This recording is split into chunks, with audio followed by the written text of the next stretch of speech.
Welcome, gentle soul, to another quiet visit with the past.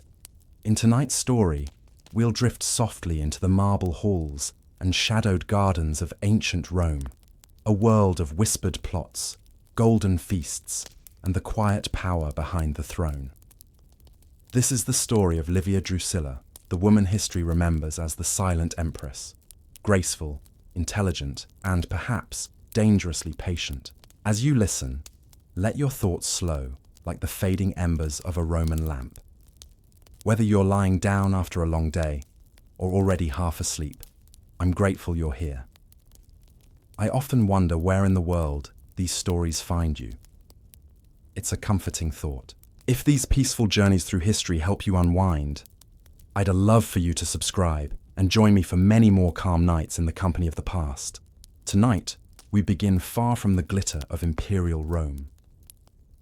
The world that would one day call Livia Drusilla its empress did not yet exist. What stood in its place was a republic, weary, fracturing, and filled with the restless murmurs of ambition.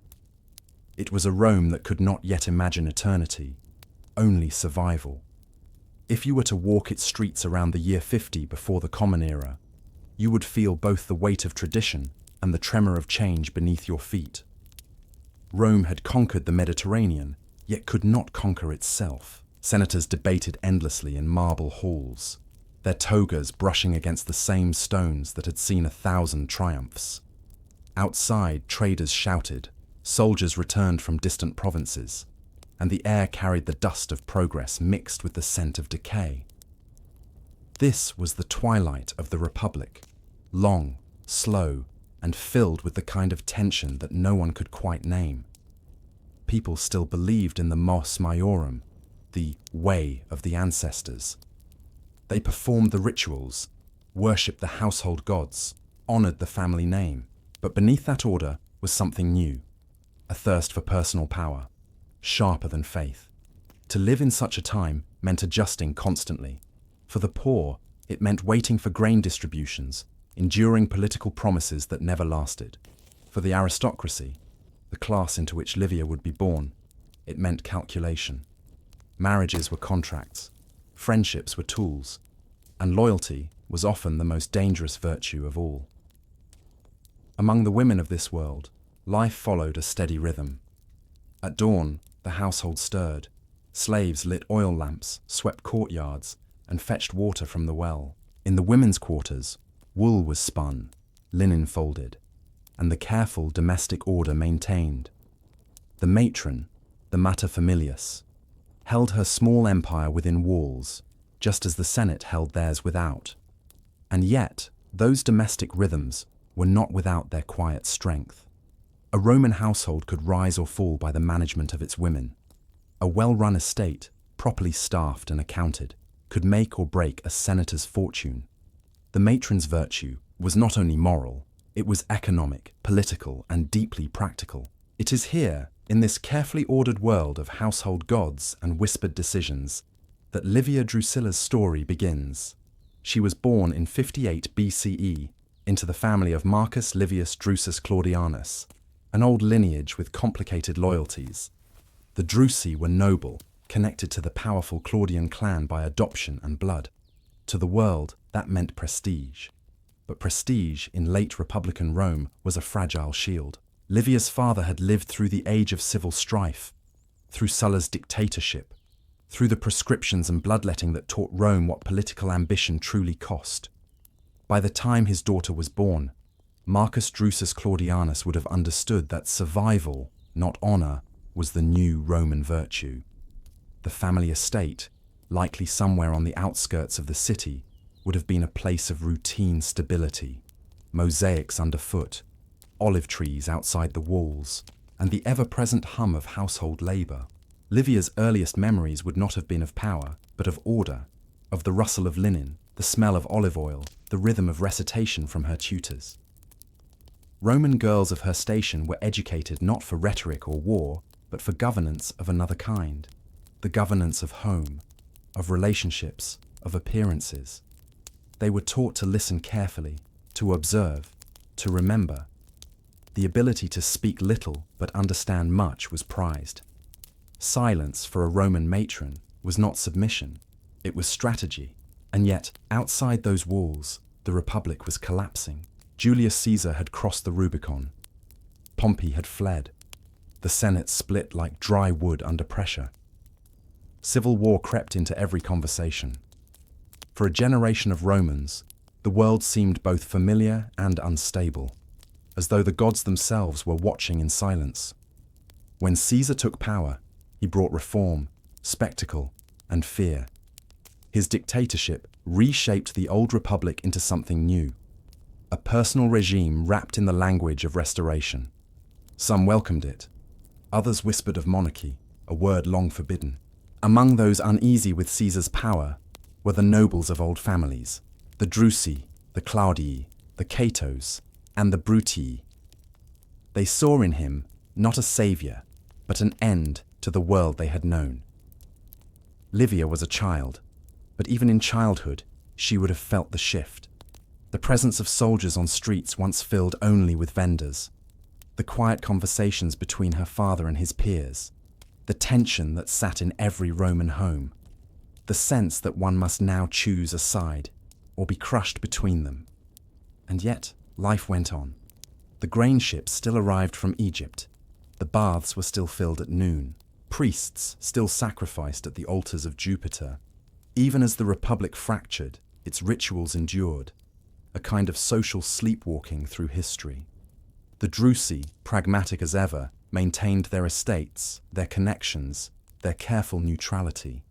But neutrality had become a dangerous illusion. When Caesar was assassinated in 44 BCE, the streets of Rome erupted. For some, it was liberation. For others, betrayal. What followed was confusion, the kind of slow chaos that unfolds over years, not days. The assassins fled. The Senate floundered. The power vacuum filled quickly, and into it stepped a young man barely 20 years old, Gaius Octavius, later known as Augustus.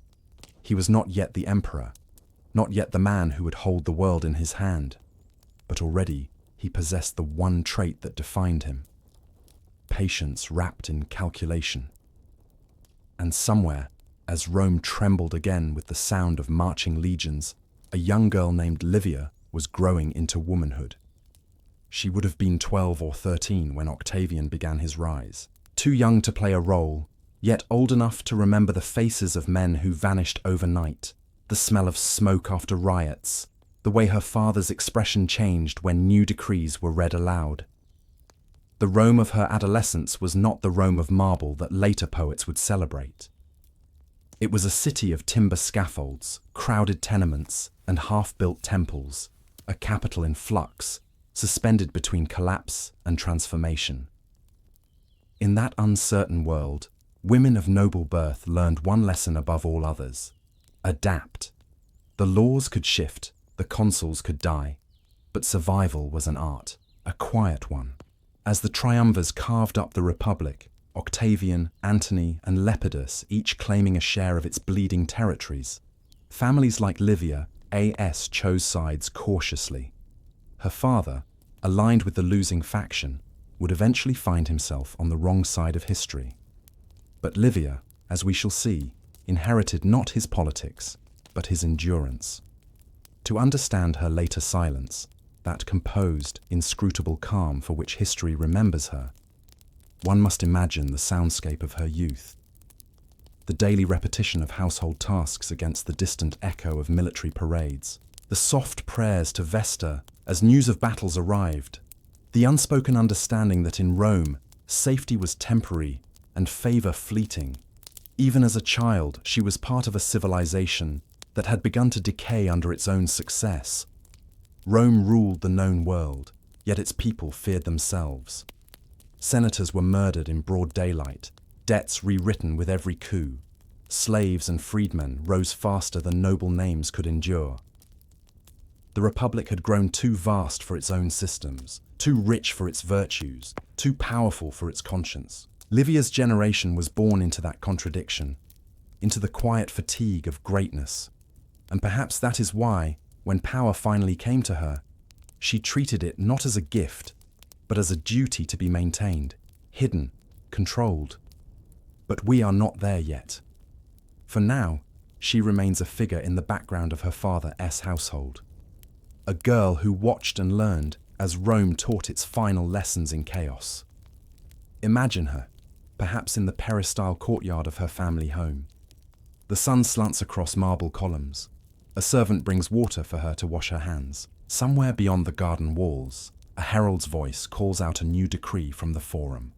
The words echo faintly, meaningless to her for now, yet already shaping the course of her life. History is often loud, filled with battles, speeches, and monuments. But the beginnings of change are almost always quiet. As the Republic stumbled toward its end, Livia Drusilla's world was defined by that quiet. The silence before history shifts. The silence in which she learned to listen more than she spoke. The silence that would one day make her name synonymous with control. For the moment, she was simply a Roman child, one among thousands, living in the fading light of an old world. But the new world was already forming around her, one decree, one death, one alliance at a time. And somewhere in that slow collapse, fate was drawing two lives toward one another. The young Octavian, disciplined and cold, and Livia, watching and learning in the shadows of her father's house. Soon, their paths would cross. But first, the Republic had to die completely, and the idea of empire had to be born.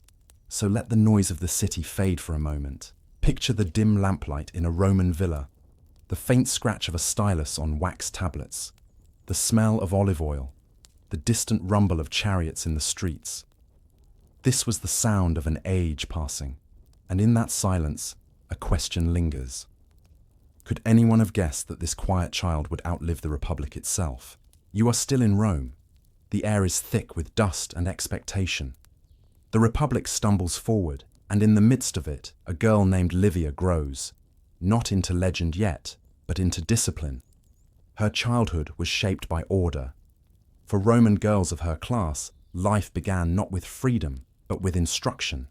The household was her universe, its rules both confining and protective. From the first light of dawn, her days were arranged in quiet sequence. Servants stirred before the sun rose, tending to lamps and sweeping marble floors still cool from the night.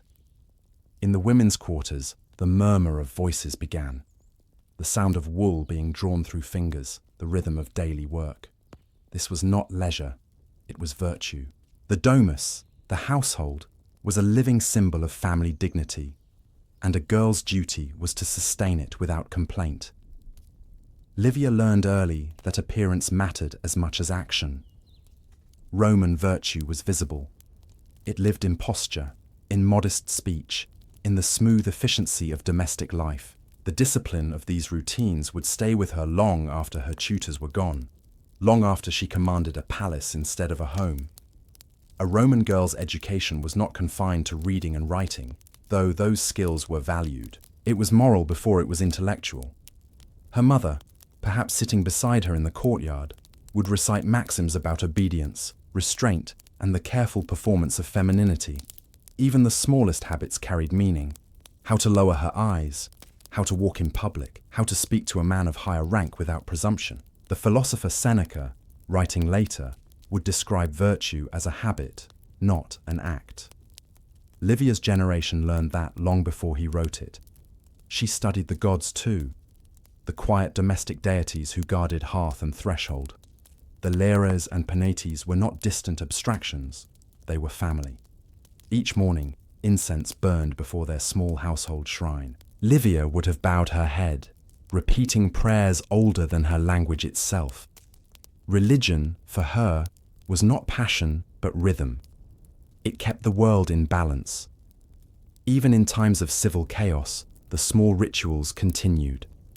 A bowl of grain offered to Vesta, a wreath hung on the family altar, a whispered hope for peace. Peace, pax, was a rare word in those years.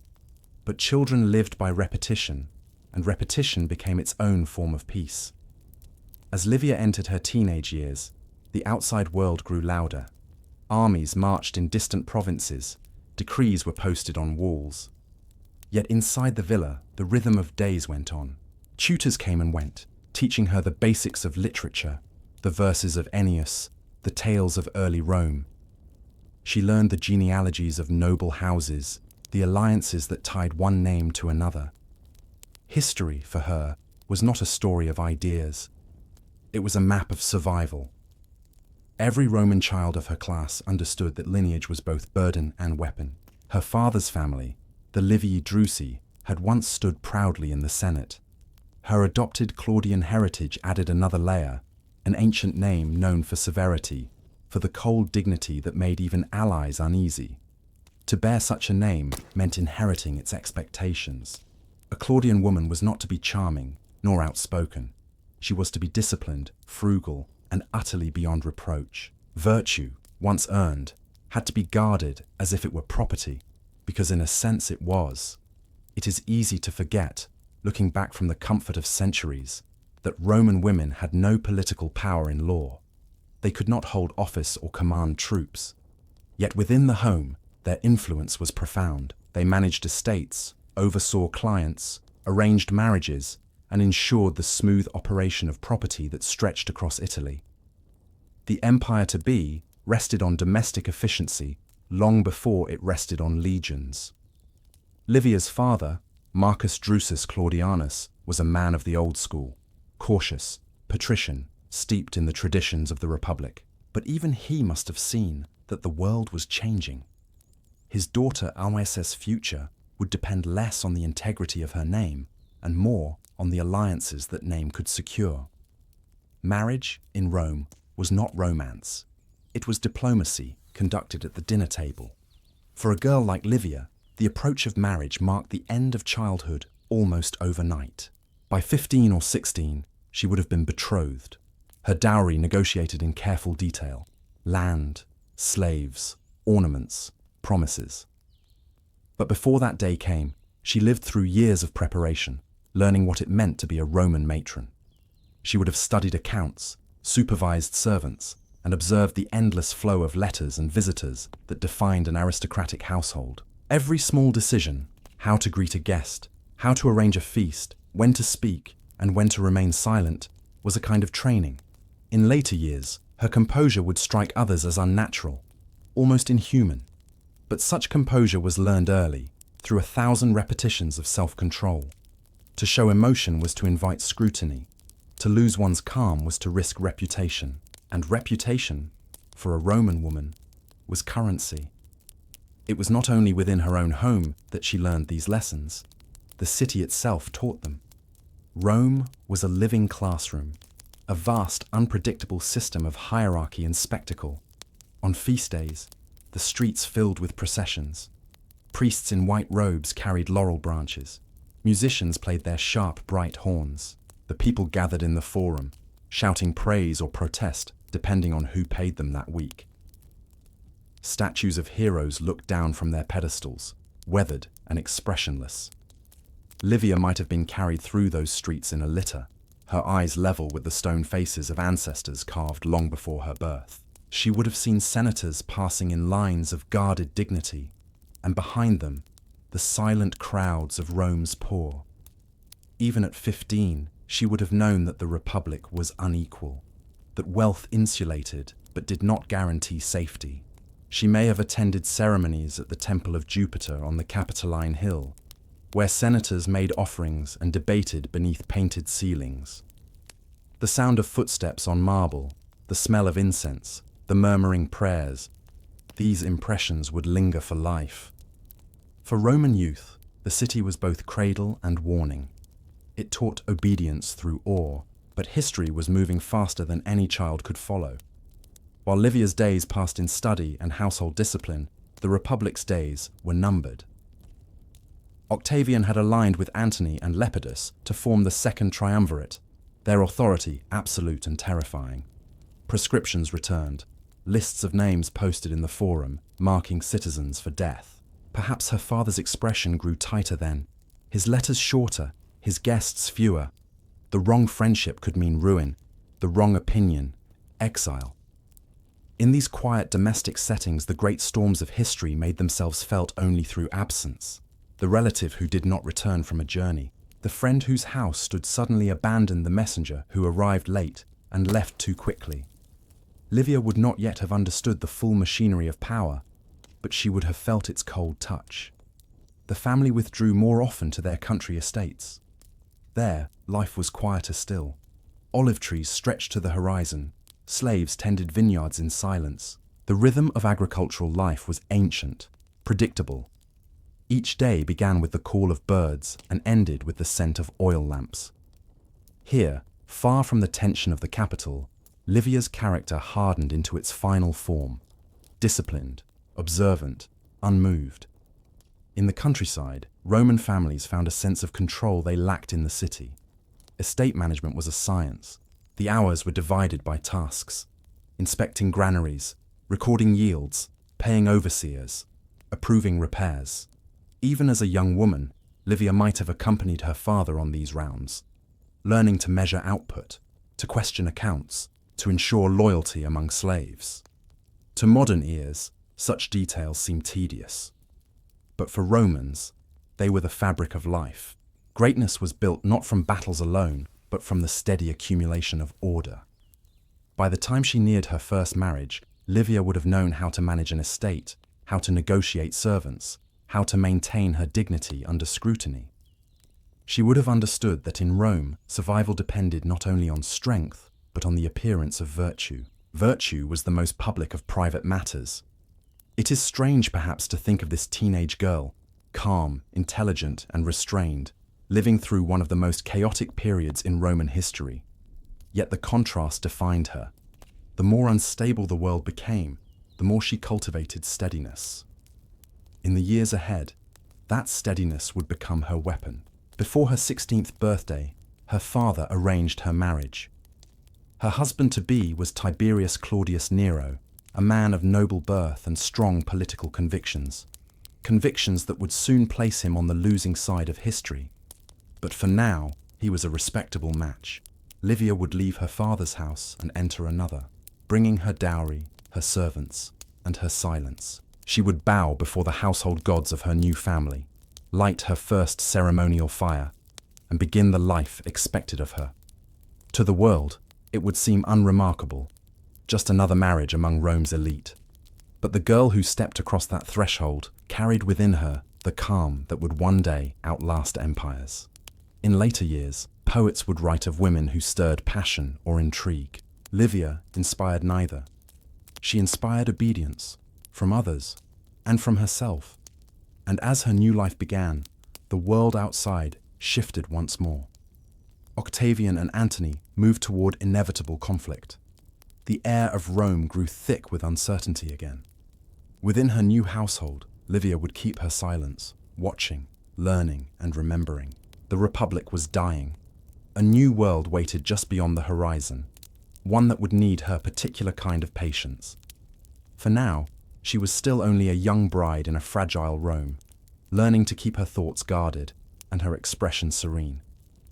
The lamps burned late in her house that year. Outside, the wind carried distant echoes of marching feet, soldiers moving toward the next civil war. And perhaps she paused, listening, understanding even then what most would never grasp. That power begins long before it is named. The year is around 43 before the Common Era. The Republic, exhausted by its own wars, breathes in short, uneven gasps. For most Romans, survival means learning not to look too closely at politics. For Livia Drusilla, now married into the Claudian household, it means learning how to inhabit silence without being erased by it. Her husband, Tiberius Claudius Nero, was a man of convictions, the kind of Roman who still spoke of liberty even as the Republic crumbled. He had once supported Julius Caesar, but after the dictator's death, his loyalties turned toward those who opposed Octavian, the young heir rising to power. In an age of shifting allegiances, such loyalty was dangerous. For Livia, marriage meant entering this turbulence without choice.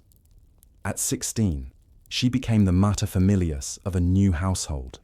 Her husband's family was noble, old, and proud, but their fortunes were uncertain. The walls of their home were lined with ancestral busts, silent witnesses to fading influence. Her wedding day would have been a public ritual of continuity, the passing of one woman from her father, S guardianship, to another man, S authority. The ceremony itself, though solemn, was designed to look effortless. Guests in white togas, the smell of incense, a feast prepared with precision. But beneath the beauty of it lay politics. Every guest was a signal, every absence a warning. That night, she entered her new home carrying not only her dowry, but her family's reputation, her future children's inheritance, and the quiet endurance that would define her life. Marriage in Rome was both public contract and private performance.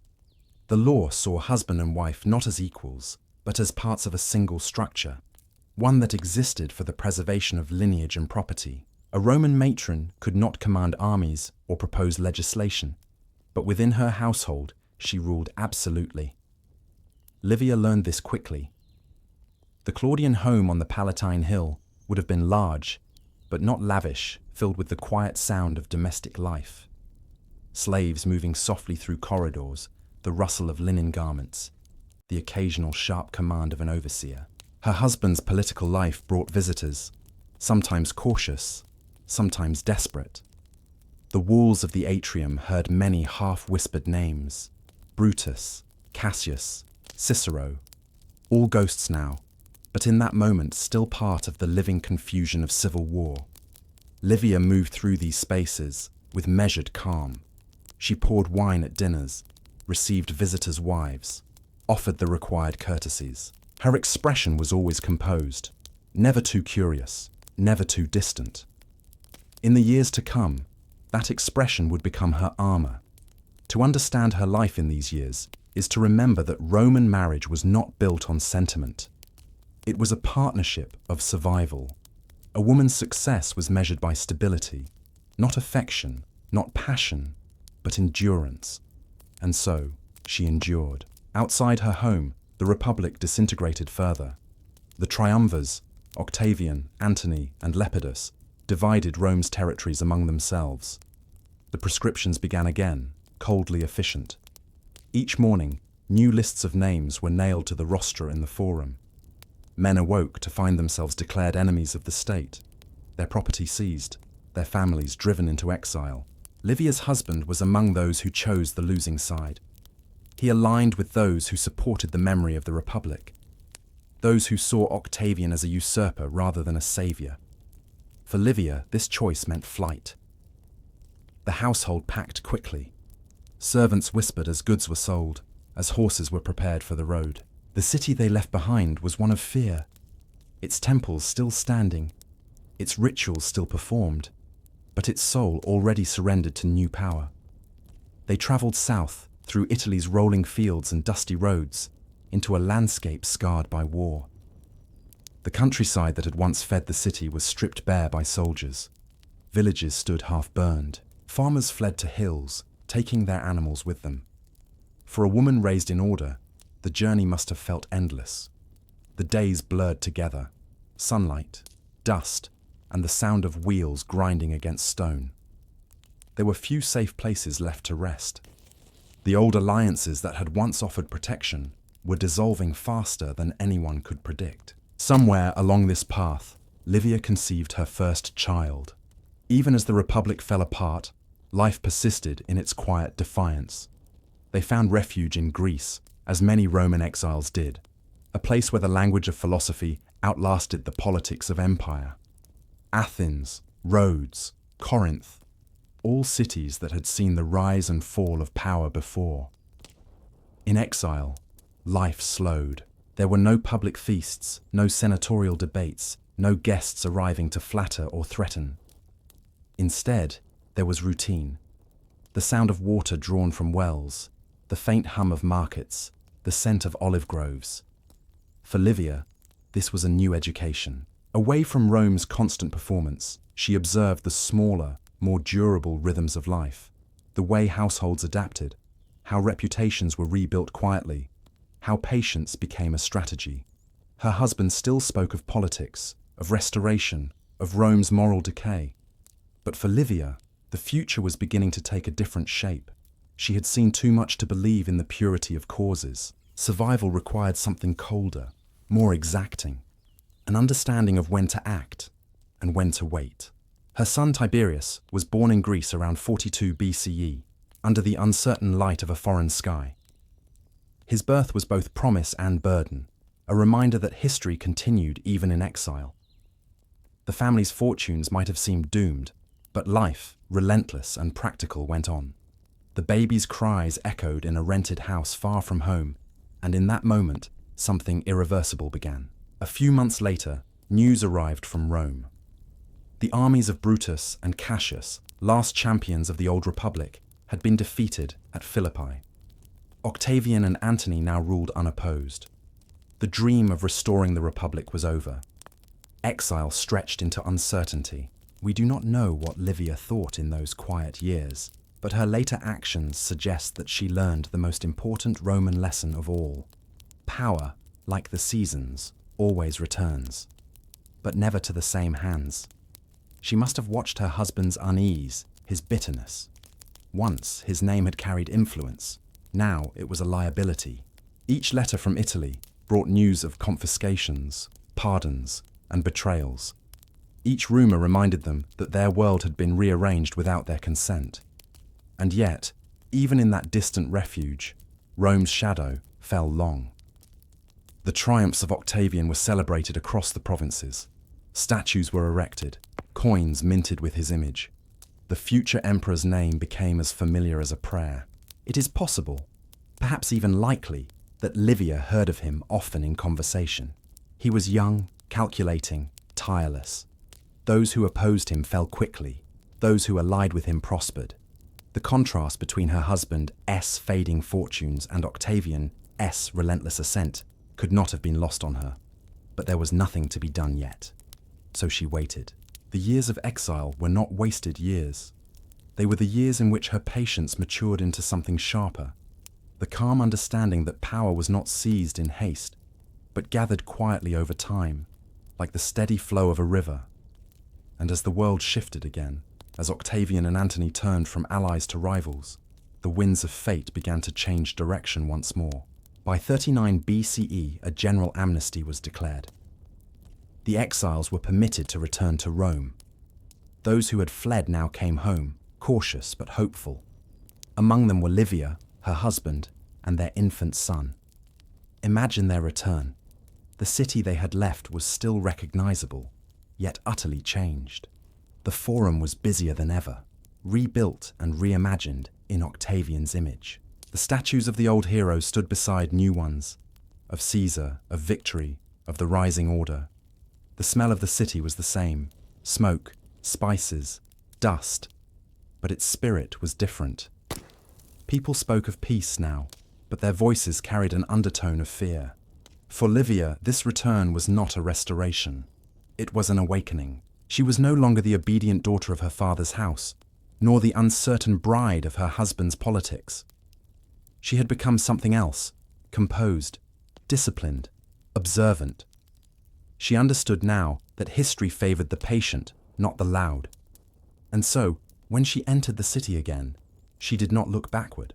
Somewhere in those crowded Roman streets, as she adjusted once more to the rhythms of home, to the clatter of carts, to the murmur of the Forum, to the endless hum of ambition, fate placed her within sight of the man whose name now defined the age. Gaius Octavian, the future Augustus, had returned too. His hair was cropped short, his expression unreadable. He moved through the city surrounded by quiet deference. To the people, he was the restorer of peace. To the Senate, he was both hope and threat. And to Livia, though neither could know it yet, he would become the center of her life. Their meeting, when it came, would alter not only her destiny, but the entire course of Roman history. But in this moment, she is still the wife of another man, the mother of an infant, the survivor of civil wars. The city around her hums with change, and the world she once knew lies behind her like a fading echo. She has returned to Rome, a city reborn, but not yet at peace. The Republic is nearly dead, the Empire is waiting to be born, and standing between the two, calm, silent, unremarkable to the crowd, is a woman who has already learned the most important art of all: how to endure until the world turns in her favor. You can almost imagine the dust rising on the Appian Way, the long road that led back to Rome, the sound of hooves, the creak of wheels, the distant murmur of travelers returning from forgotten wars. Among them, one family rode quietly, unnoticed by most. Livia Drusilla, her husband Tiberius Claudius Nero, and their infant son Tiberius were returning home. Rome awaited them. Not the same Rome they had fled, but something harder, quieter, and more dangerous. Years of exile had changed them all.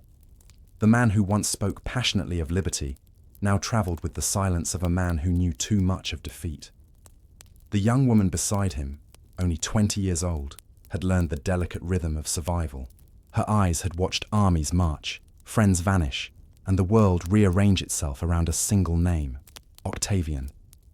Even before she saw him again, his presence filled the air of the city like the echo of thunder before a storm. Rome, in 39 BCE, was not the Rome of Livia's childhood. The old senators still gathered, but now their debates were careful performances, their gestures rehearsed for safety. The temples stood bright and clean under the Mediterranean sun, but the republic they represented was a shadow, honored in name, hollow in spirit. Octavian, barely in his 20s, had made himself indispensable. His alliance with Mark Antony and Lepidus had secured temporary peace. The city called him the restorer of order. Yet the marble walls of the Forum whispered another truth: that peace in Rome was never given, only imposed. Livia returned to a city both familiar and foreign. The streets smelled the same: olive oil, smoke, sweat, and wet stone. The fountains still ran with clear water. Children still shouted in courtyards. Merchants still argued over prices in the marketplace. But the city's tone had shifted. You could feel it in the way people spoke his name: Octavianus. Carefully, respectfully, sometimes with admiration, sometimes with fear.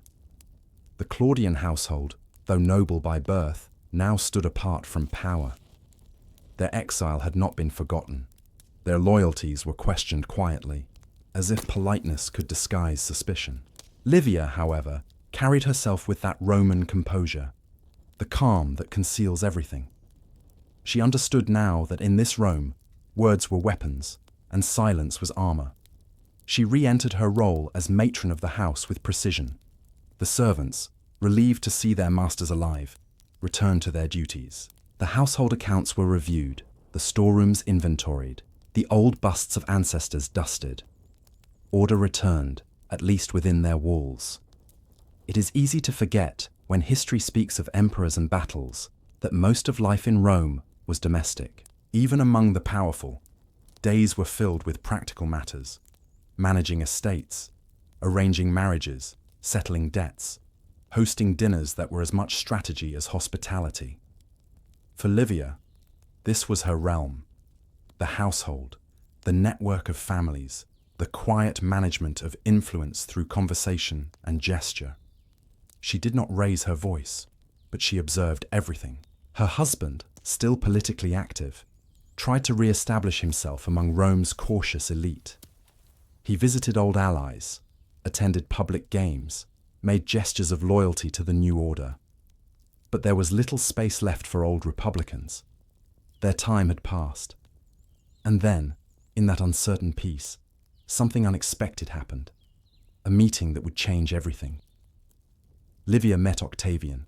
The exact circumstances are uncertain, as such encounters often are. Some say they met at a public feast, others that it was during a formal visit among the aristocracy. What matters is not where, but how.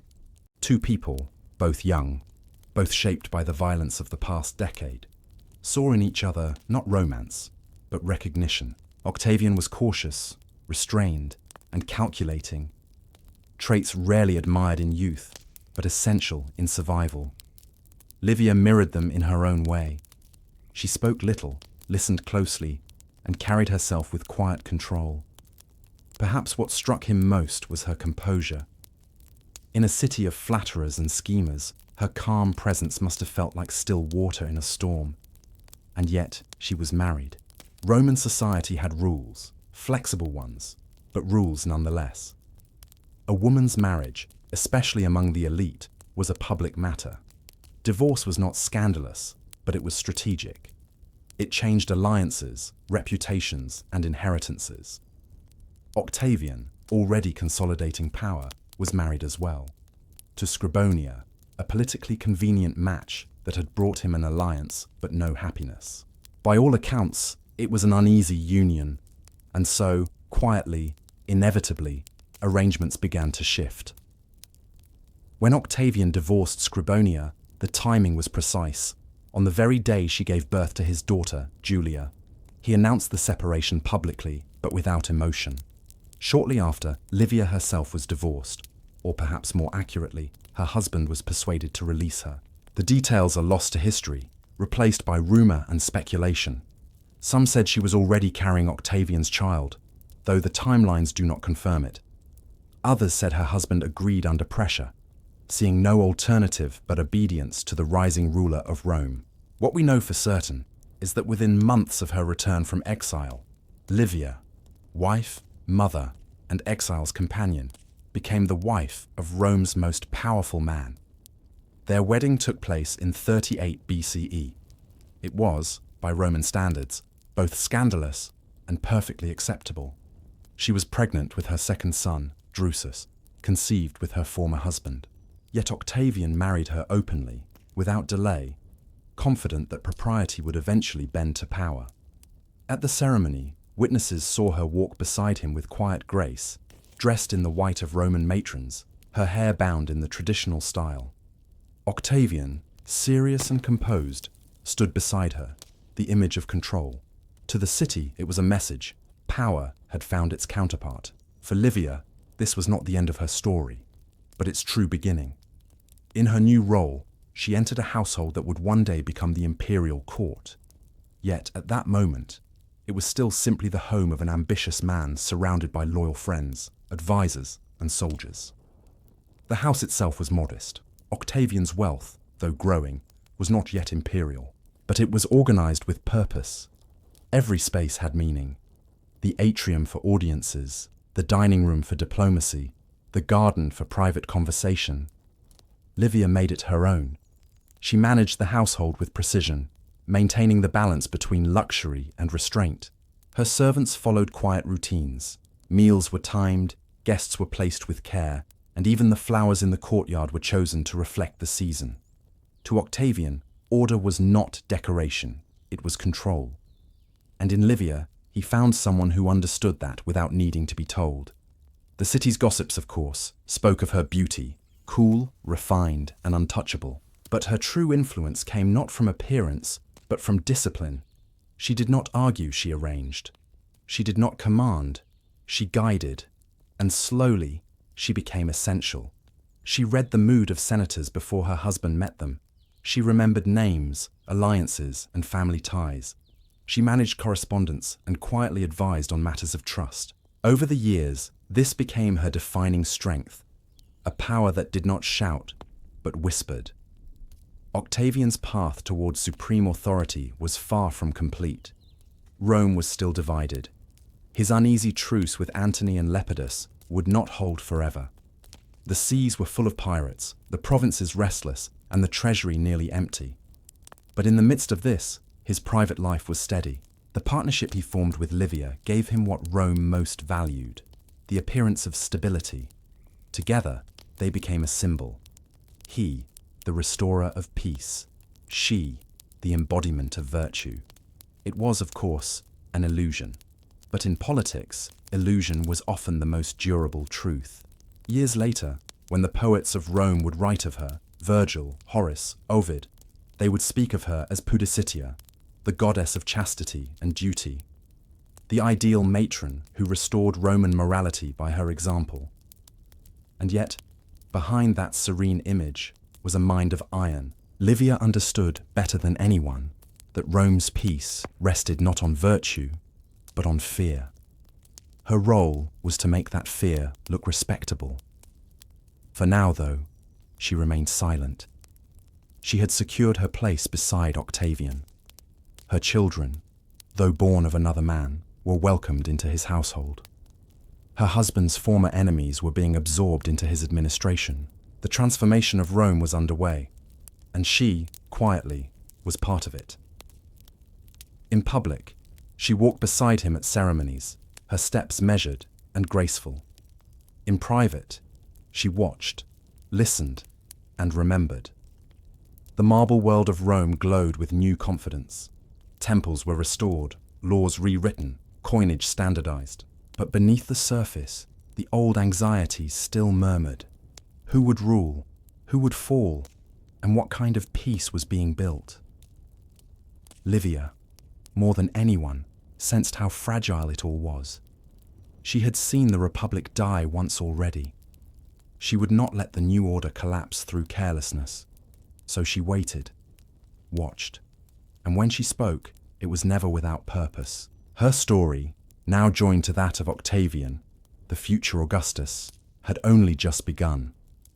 And somewhere, in the quiet of the evening, as lamps flickered and Rome's endless noise softened into the hum of night, she might have wondered, not whether she had chosen the right path, but whether history itself had chosen her. Imagine Rome at dawn, pale light spreading over marble roofs, smoke curling upward from quiet kitchens, and the faint toll of a bronze bell marking the start of another day. In the distance, the Tiber moves steadily, carrying with it the weight of the city's history and its future. Somewhere within the city, in a house that would one day become the center of empire, Octavian and Livia began to build something lasting. Not yet an empire, not yet divine, but something that felt inevitable. It was the year 38 before the Common Era. The Republic still existed in name, but everyone knew that power no longer belonged to the Senate. It had shifted quietly into the hands of one man, and beside him, one woman. Octavian was methodical in his work. He was not a man of grand gestures. Unlike Julius Caesar, whose brilliance burned brightly and briefly, Octavian preferred slow, certain construction. Every alliance, every law, every gesture served a purpose. The world beyond Rome was still fractured. Mark Antony ruled in the east, Lepidus held North Africa, and Octavian controlled the heart of Italy. Together, they were the triumvirs, the three men who ruled what remained of Rome's world. But alliances in Rome were temporary by design. Antony's ambitions were growing, and his partnership with Cleopatra of Egypt was fast becoming more than political. Rumors drifted across the sea, stories of feasts in golden halls, of Antony dressing as a god beside the Egyptian queen. To some, it sounded like romance. To Octavian, it sounded like treason. In the quiet halls of his home, Octavian began preparing for what would come. And Livia was there, always. Her role was invisible to the public, but essential. She managed the domestic sphere, which, in Rome, was never merely domestic.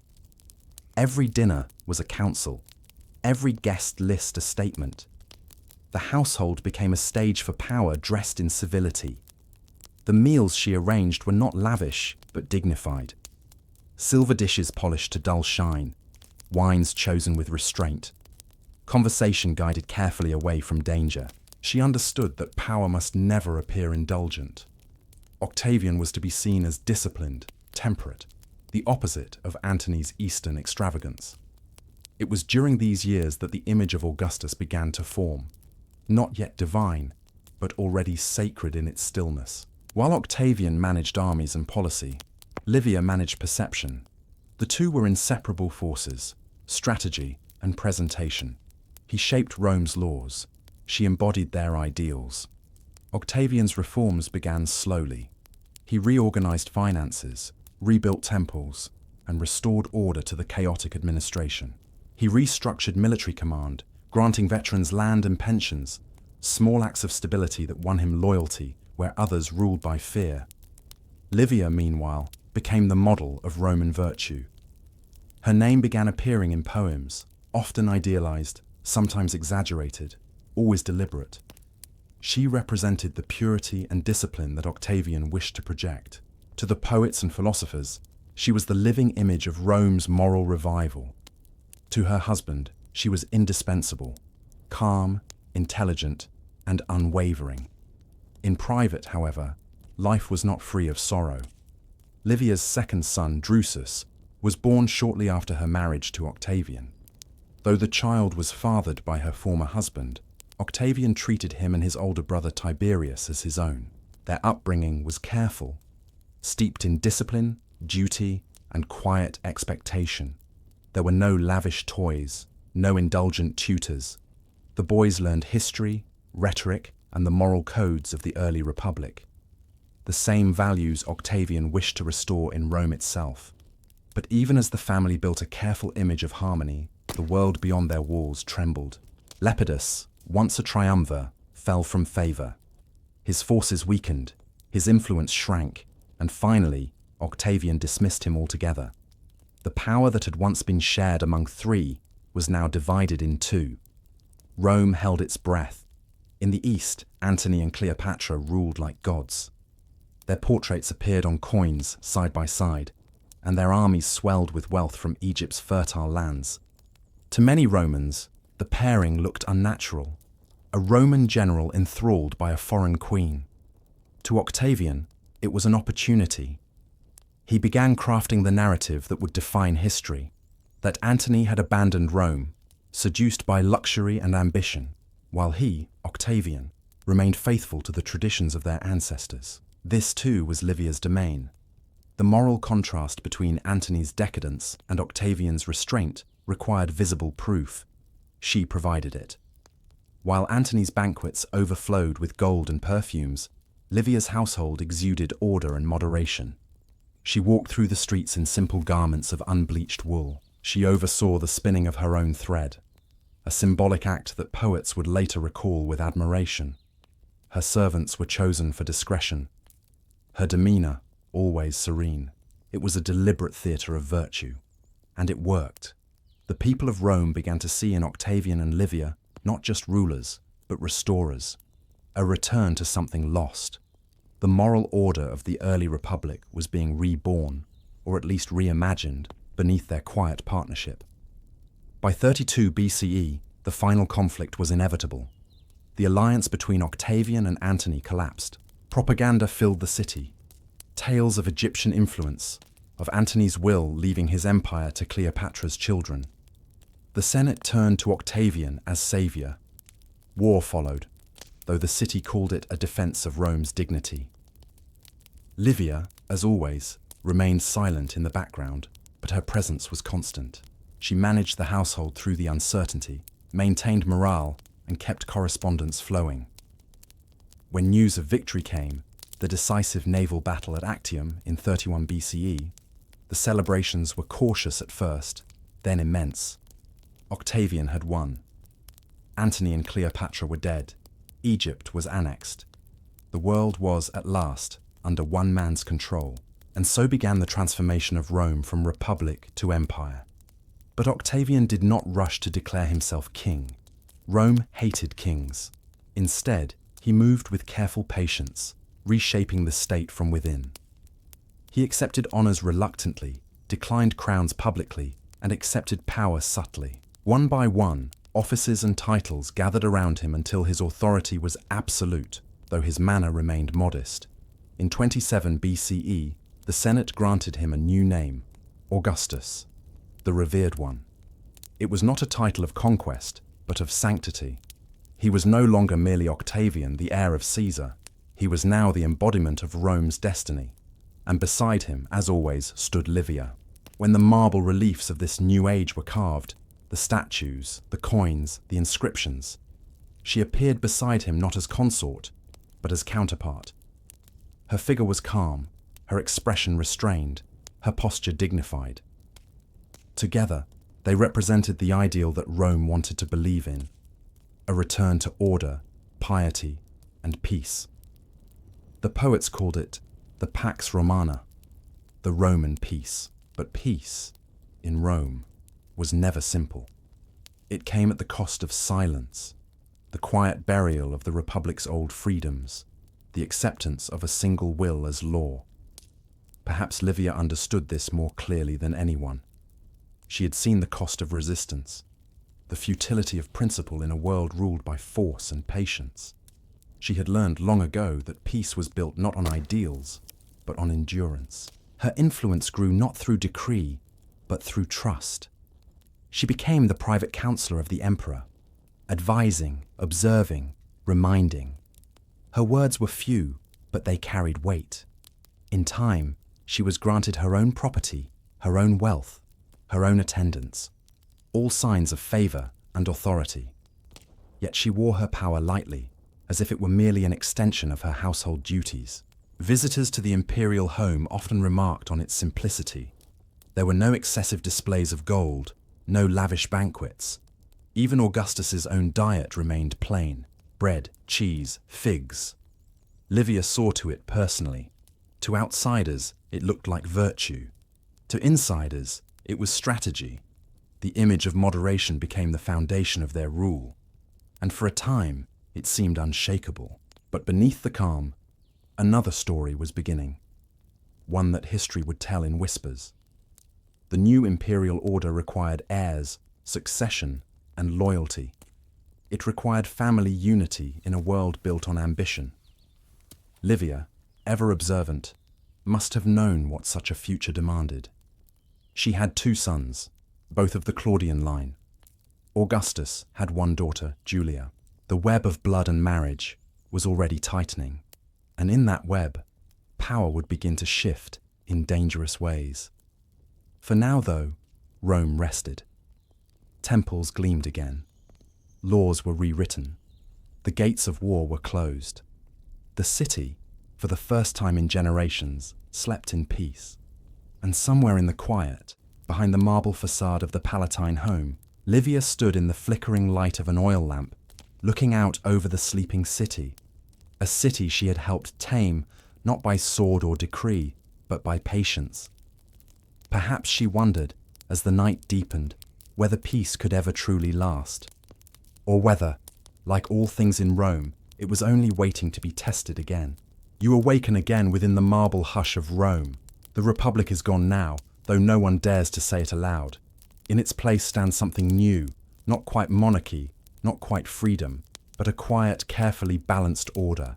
And at its center, unseen but ever present, stands a woman who seems untouched by time.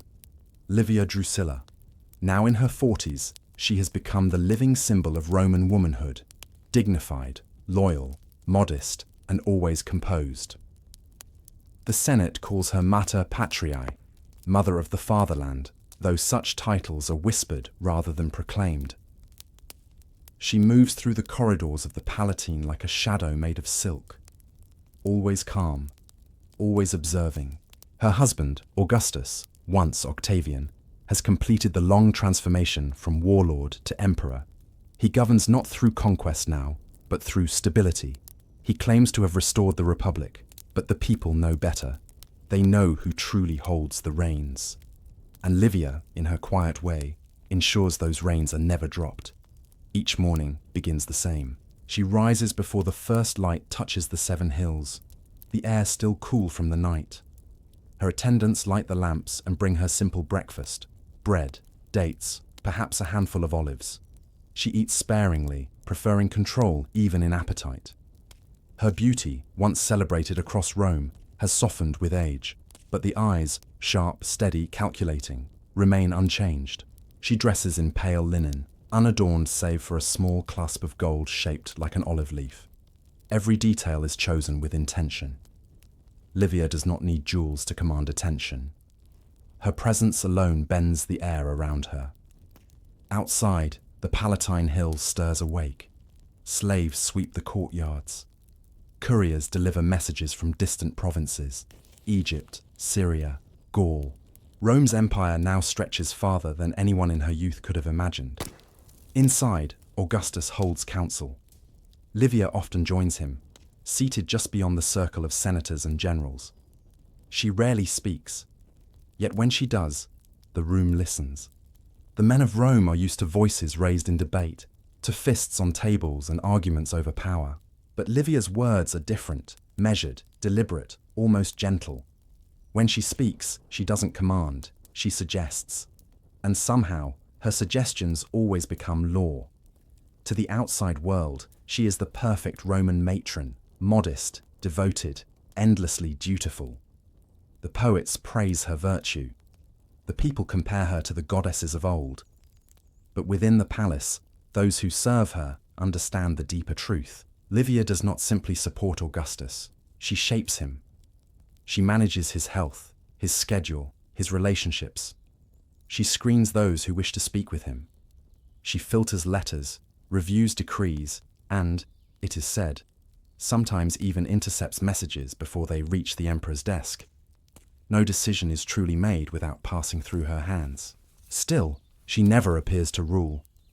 It is an art form, the politics of invisibility. While other noble women chase public admiration, Livia cultivates something far subtler: influence without exposure.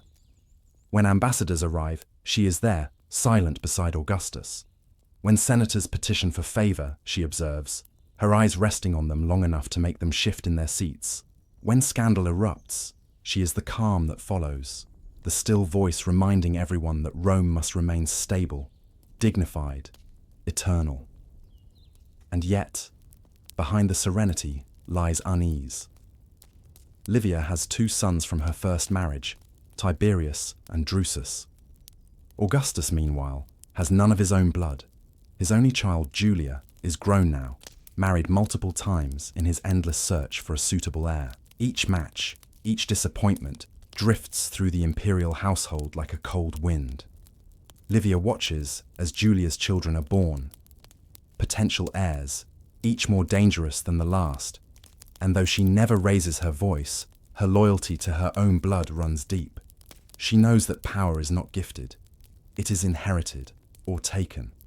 So she waits. She tends to Augustus's health, his fragile stomach, his periodic fevers, his old battle wounds that ache in the Roman humidity.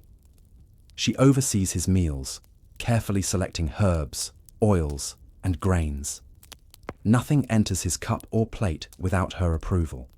To many, it is devotion. To others, it is control. There are rumors, faint and unspoken, that those who stand between her sons and the succession often meet strange ends: a lingering cough, a sudden fever, a fall from a horse. Rome whispers, but no one dares to accuse, because nothing is ever proven, and because she smiles so serenely. Years pass this way. The empire grows fat with wealth. Roads stretch across mountains and seas. Temples rise in marble glory. The golden age of Augustus shines on, orderly, prosperous, peaceful. And at the very center, there she sits, a woman surrounded by statues of gods, her face carved in the likeness of virtue. The people adore her. The Senate fears her. Augustus trusts her beyond all others. But trust, in Rome, is never simple. When Augustus grows ill, when his physicians gather and whisper in low tones, Livia is always there. She wipes his brow. She prepares his remedies. She assures him that all will be well. And she keeps the wheels of government turning, quietly, efficiently, invisibly. She attends sacrifices, hosts visiting officials, and oversees the education of her grandsons, potential heirs to an empire she does not yet control, but already manages. At night, when the palace grows still, she walks through the gardens. The air smells faintly of laurel and damp stone. The moonlight catches on the marble statues, faces of men who once ruled, now silent. Perhaps she wonders, in those moments, whether history will remember her as loyal or dangerous, whether her quiet service will be seen as devotion or ambition. It is hard to say what thoughts flicker behind her calm expression, but perhaps she already knows that history is written by the survivors, and she intends to survive. Even as Augustus's strength begins to fade, even as the question of succession grows louder, even as whispers of Julia's scandal threaten the perfect image of imperial virtue. Through it all, Livia remains unchanged, constant, unshaken, like marble itself, because she understands something no one else does. Rome does not need another general. It does not need another orator. It needs stability, and she will provide it, even if she must outlive them all to do so. The marble halls of the Palatine gleam in the morning light, but behind their polished surface, something darker stirs. Rome believes itself at peace. The temples are full, the markets busy, the armies loyal. And yet, within the imperial household, uncertainty begins to whisper like a draft under a door. Augustus grows older. His face, once lean and sharp with ambition, softens with age. His gait is slower now. His hand trembles faintly when he writes. And though his smile still carries the warmth of the man who brought peace to Rome, there is a shadow behind it. The shadow of mortality. He has no sons of his own blood. Only Julia, his wayward daughter, whose life has become a public lesson in the limits of imperial patience. You can imagine her, Julia, daughter of Augustus, raised under the watchful eye of a father obsessed with moral virtue. Rome expected her to be the perfect Roman woman, but she had inherited her grandfather's appetite for pleasure, her father's cleverness, and perhaps her mother's disregard for control. While Augustus built monuments to virtue, Julia gathered poets, philosophers, and lovers. Her laughter spilled through the gardens where Livia's silence reigned, and her defiance, elegant, mocking, became the talk of every dinner table in Rome. Livia watched, quietly. She had long understood that scandal could undo what armies could not. Julia's indiscretions were not merely personal failings. They threatened the image of Augustus's moral reform, the very foundation upon which his empire rested. And in that weakness, Livia saw opportunity. She never raised her voice against Julia. She didn't need to. Time, rumor, and public outrage would do her work for her. She simply observed, patient, deliberate, as the Senate turned its disgust toward the emperor's daughter. When the time was right, she suggested, ever so gently, that perhaps exile was the only way to restore Rome's moral order. And so Julia, once adored, was sent away. Her laughter fell silent. In her absence, the question of succession grew sharper. Augustus had long hoped that one of Julia's sons, Gaius or Lucius, would inherit his power. He loved them deeply, treated them as the heirs of his heart as well as his empire. They were bright, handsome, promising, symbols of Rome's future. But promise is fragile. Gaius died young, struck down while serving abroad. Lucius followed not long after, a sudden illness ending his life on the road to Gaul. 2 deaths, tragic, unexpected, and eerily convenient. Rome mourned. Augustus wept. Livia did not. She consoled her husband, of course. She spoke of fate, of the will of the gods, of the fragility of human life. But behind her calm voice, she must have known that each death cleared a path. For her son, Tiberius, he'd been raised in the shadow of others, overshadowed by Julia's children, sent away to distant provinces, bound to a wife he did not love, Julia herself. He was quiet, dutiful, brooding, a soldier who longed for solitude and resented the games of politics. But Livia saw what others overlooked: his endurance, his discipline, his capacity to obey until the time came to command. She began to move the pieces. Old enemies were reconciled. Letters were sent. Augustus, weary and uncertain, began to reconsider his options. Slowly, the idea of Tiberius as heir no longer seemed impossible. Still, the path was not clear. There were others. Agrippa Posthumus, Julia's last surviving son, wild and impulsive, but of direct bloodline. To many, he was the natural successor. To Livia, he was a threat. The records say he was exiled, a necessary act to preserve peace, that he was too reckless, too unstable, too dangerous to hold power. But in Rome, exile was often just a quieter form of execution. One by one, the obstacles fell away. And through it all, Livia remained the embodiment of virtue. She continued to manage the palace with meticulous grace. She visited temples, distributed charity, and oversaw the household gods. She honored Augustus in every public word, every gesture, every sacrifice. To the people, she was the heart of the empire's morality. To those who lived within her walls, she was something else, the silent architect of destiny. There were servants who claimed to have seen strange things, unmarked vials left on tables, secret letters burned before dawn, quiet meetings with physicians who later vanished from Rome entirely. No evidence, of course, only whispers. But the pattern was unmistakable. Each time an heir fell, each time a rival stumbled, Tiberius rose a little higher. Livia never celebrated these changes. She didn't need to. Power, when perfectly arranged, makes no sound. By the time Augustus officially adopted Tiberius as his son and successor, the empire was already prepared to accept it. The Senate applauded. The public rejoiced. The poets sang of divine will and continuity. Only a few still wondered what had truly happened. How fortune, which had once favored the bloodline of Julia, had turned so completely toward the line of Livia. But such questions were rarely spoken aloud. For to question Livia Drusilla was to question the peace of Rome itself. And so the shadows deepened, unseen, unchallenged, within the marble walls of Caesar's house. Augustus continued to rule, older, frailer, and ever more dependent on the woman beside him. He trusted her completely. Perhaps that was his greatest mistake. Or perhaps it was the only reason Rome survived. It is difficult to know where devotion ends and ambition begins. And maybe, just maybe, Livia herself no longer knew the difference. The year is 14 CE. The golden age of Augustus is fading like the last light over the Tiber.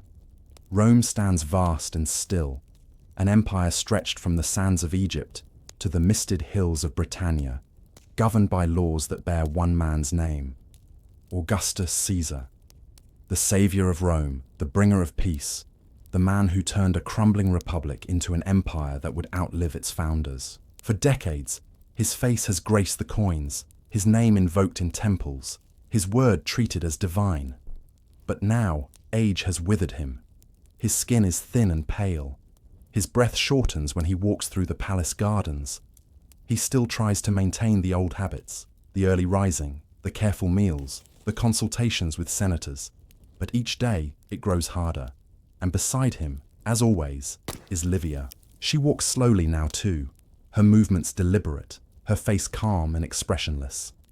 She has spent nearly half a century in his shadow, shaping that shadow to her will.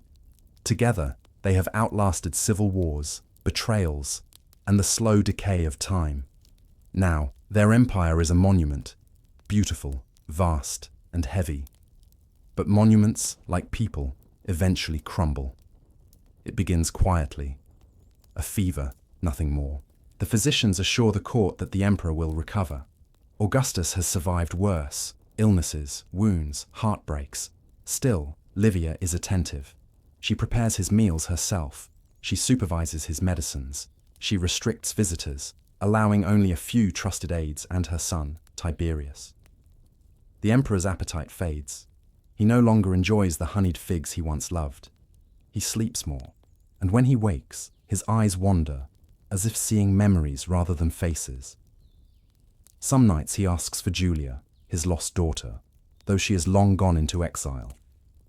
Other nights he calls for Gaius and Lucius, the grandsons who never reached manhood. The names drift into the air like ghosts. Livia sits by his side, listening. She rarely speaks. When she does, her words are soft, reassuring. She tells him that Rome is safe, that the gods still favor his name, that his work is done. Outside, the palace moves with uneasy quiet. Courtiers whisper in corridors. Messengers ride in secrecy. The Senate waits for news but receives none. For now, the emperor still lives. And while he lives, no one dares to move. But the question everyone carries, though none will speak it aloud, is the same. What happens next? The answer, as always, lies with Livia. She controls access to the emperor's chamber. She dictates the reports that go out to the Senate. She manages the servants, the guards, the flow of information, and more importantly, she keeps Tiberius close. It is said that Augustus and Tiberius spoke privately not long before the end. A brief, tense meeting in which old resentments surfaced like cracks in marble. Augustus, ever cautious, may have considered recalling Agrippa Posthumus from exile. The boy, for all his flaws, was still a blood heir, a grandson of the divine Julius Caesar. Such a decision would change everything. No one knows what was truly said in that room. No records remain. But soon after, Agrippa Posthumus was found dead, executed by his guards under mysterious orders. When questioned, the soldiers claimed they had been instructed in advance by the emperor himself. And yet, Augustus was already gone. Or perhaps not quite yet. The accounts of his final moments differ. Some say he died peacefully in Nola, a quiet town south of Rome, surrounded by his family. Others hint that the emperor's last meal was prepared by Livia's hand. Fresh figs, picked from the garden, offered with gentle insistence. He took them gladly. The next morning, his fever worsened. Livia dismissed the attendants and stayed alone with him for several hours. When the doors opened again, Augustus was unconscious. By evening, he was dead. Rome mourned. The Senate declared a state of solemnity. The people filled the streets, covering the statues of Augustus in flowers. For days, the city moved as if in slow motion. The sound of mourning songs rising over the Tiber, torches flickering in the night. He had ruled for more than 40 years, longer than any before him. The man who had ended the Republic had become, at last, divine. Livia announced that his spirit had ascended to join the gods. Priests confirmed strange omens in the sky, a bright star seen over the Palatine that night. It was declared the Sidus Iulium, the star of the Caesars, and thus a mortal man became Divus Augustus. Livia stood beside the pyre as the flames rose. The people bowed their heads. The senators recited prayers. But if she wept, no one saw it. Her face remained still, serene, glowing with the reflection of the fire. She had lost a husband, a partner in power, and yet she had gained something even greater. With Augustus gone, she was now the widow of a god and the mother of the next emperor. The world changed quietly in that moment. For though the empire believed it was passing from one man to another, from Augustus to Tiberius, the truth was subtler and far more enduring. The power of Rome had not left the hands of the house of Livia. It had merely changed form. In the months that followed, the empire adjusted to its new order. Tiberius, reluctant and brooding, took the throne. His first act was to honor his mother, granting her unprecedented privileges. Her own guards, her own finances, her name linked forever with the divine Augustus. She was now Julia Augusta, a title merging her identity with the god she had helped create. No woman before her had held such authority. She lived in the imperial palace, her chambers directly across from Tiberius's. She read every decree, approved every appointment, advised on every policy. She was no longer the silent partner behind a husband. She was the matriarch of an empire. And Rome, whether it knew it or not, belonged to her. But there were those who wondered. Had Augustus truly died of natural causes? Or had his long life been brought to a carefully timed conclusion? A death that ensured a smooth succession, that avoided chaos, that protected the man Livia had spent her life preparing for rule? It was impossible to say. There were no witnesses, no confessions, only stories, fragments of gossip carried by servants, senators, and later, historians who could only guess. Perhaps Livia herself would have smiled at their uncertainty. After all, power that leaves no trace is the most perfect kind. And as the ashes of Augustus settled into the earth, Rome entered a new age, one that bore her touch even more than his. The empire was secure. Her son was emperor, and the marble world she had built still stood. But beneath the calm surface, unease began to rise. For even among emperors, sons do not always remain obedient. And soon, Livia would discover that ruling through others is never without cost. The world of marble and gold that Augustus left behind did not vanish with his passing. It endured, transformed, under a colder light. Tiberius Caesar now sat upon the throne of the world. A soldier, a scholar, a man of discipline and distance.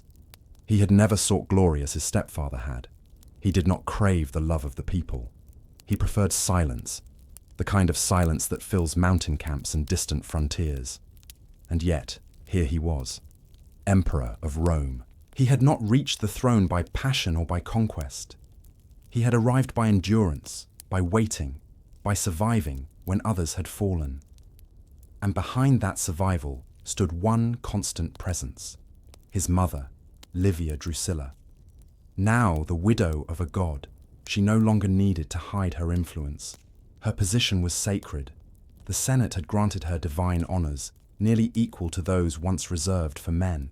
She was Julia Augusta, mother of the emperor, guardian of his image, keeper of the legacy of Augustus. But to Tiberius, the crown felt like a chain. In the first months of his reign, Rome waited, uncertain whether this new ruler would continue the gentle hand of Augustus or return to the brutality of the past. Tiberius gave no speeches.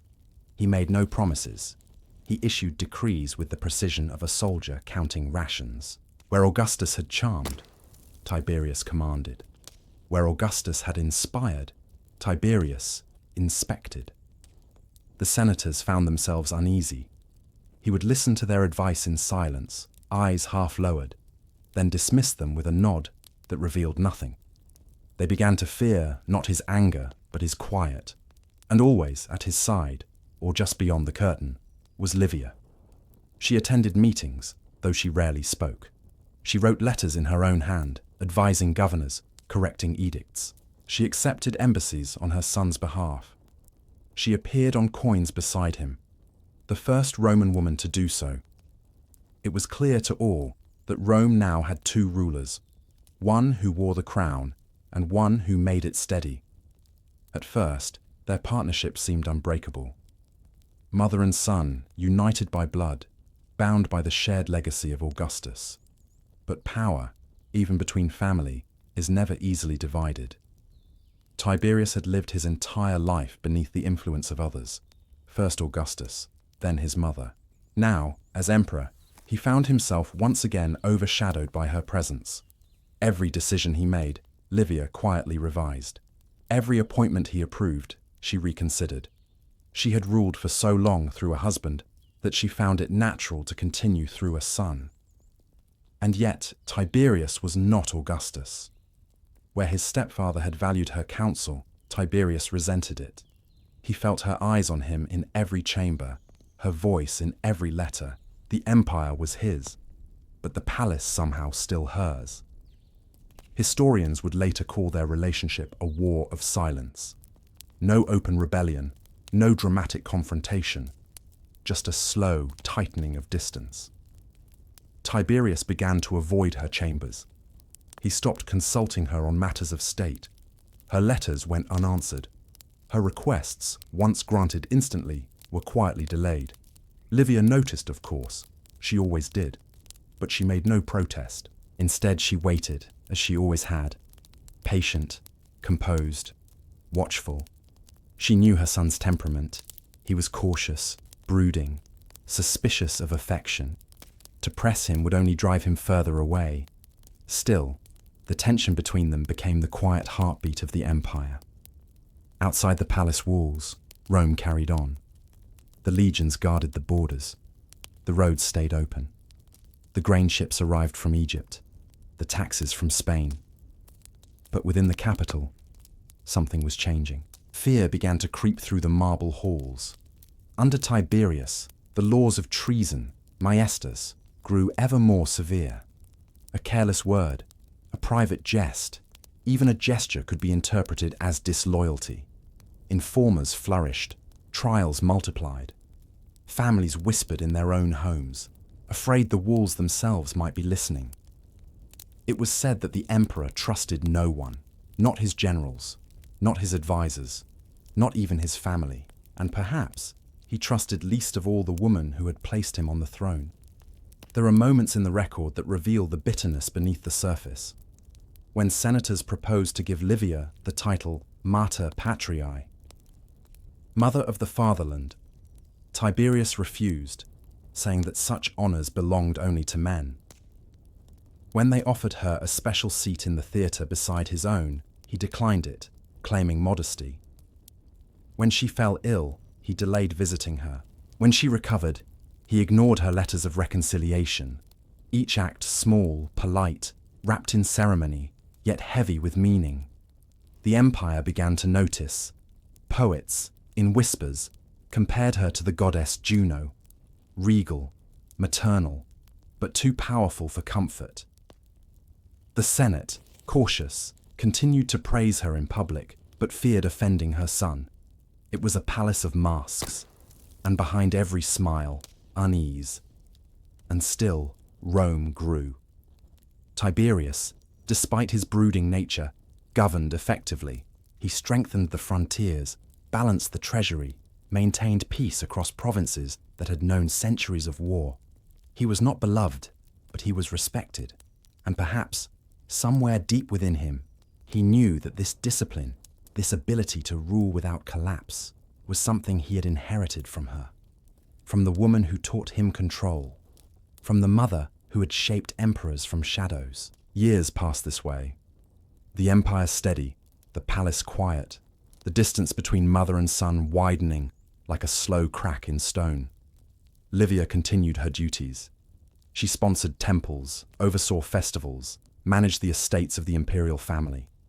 The people still adored her, but her influence was fading, not because she had lost her power, but because Tiberius was withdrawing from the world itself. The emperor who once led armies now avoided Rome altogether, preferring the island of Capri, a remote, sea-wrapped refuge where he could escape the Senate, the crowds, and the memory of his mother's gaze. From there, he ruled by letters, orders carried across the sea, sealed with his ring, often written in the dark hours of the night. And Livia remained in the capital, ruling over ceremonies, maintaining the facade of normalcy. Two rulers still, but now divided by water, by silence, by pride. Yet, even from a distance, their fates remained entangled. Because for all his power, for all his titles, Tiberius could never truly escape her. Her image appeared beside his on the coins he minted. Her name was invoked in every prayer to the imperial household gods. Every victory, every decree, every monument, all carried the faint echo of Livia's design. And though he tried to rule as his own man, history would always remember him as her son. Late in her life, as she walked through the gardens of the Palatine, perhaps Livia felt the cold of isolation. She had achieved everything she once dreamed, and yet there was no joy left in it. The empire was safe. Her blood ruled the world. But her son would not look her in the eye. It is one of history's quiet tragedies that the woman who had secured Rome's future could not secure her own family's love. And so, she waited again, patient, composed, immortal in marble, but lonely in flesh.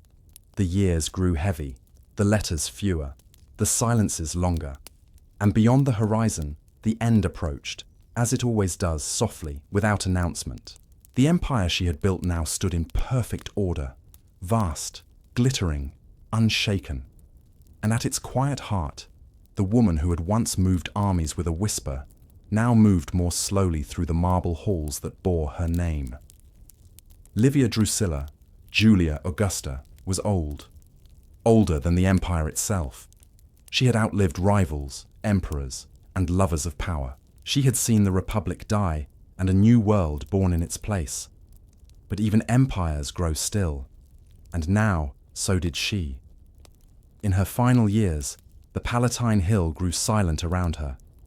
Once, her courtyards had been alive with senators and poets, foreign envoys, and noblewomen seeking favor. Now, only the rustle of olive trees and the soft tread of servants echoed beneath the porticos. Tiberius, her son, had not returned from Capri. He ruled from across the sea, distant, withdrawn, unreachable. Letters from him came rarely, When they did, they were brief, cold, written in the formal tone of an emperor addressing a subject. And yet, she continued to sign her own messages to him not as Augusta, but simply Mother. She never stopped hoping that he might come back. The years blurred quietly. Her health waned, but her mind did not. She still rose before dawn, still received reports from the estates, still signed decrees in careful handwriting. But her steps grew slower, her voice softer, her gaze longer, as though she could already see something beyond the marble walls. To those who served her, she remained serene. No fear, no regret, no confession, only calm. And yet, behind that composure, there was an old ache, a wound not of politics, but of love withheld.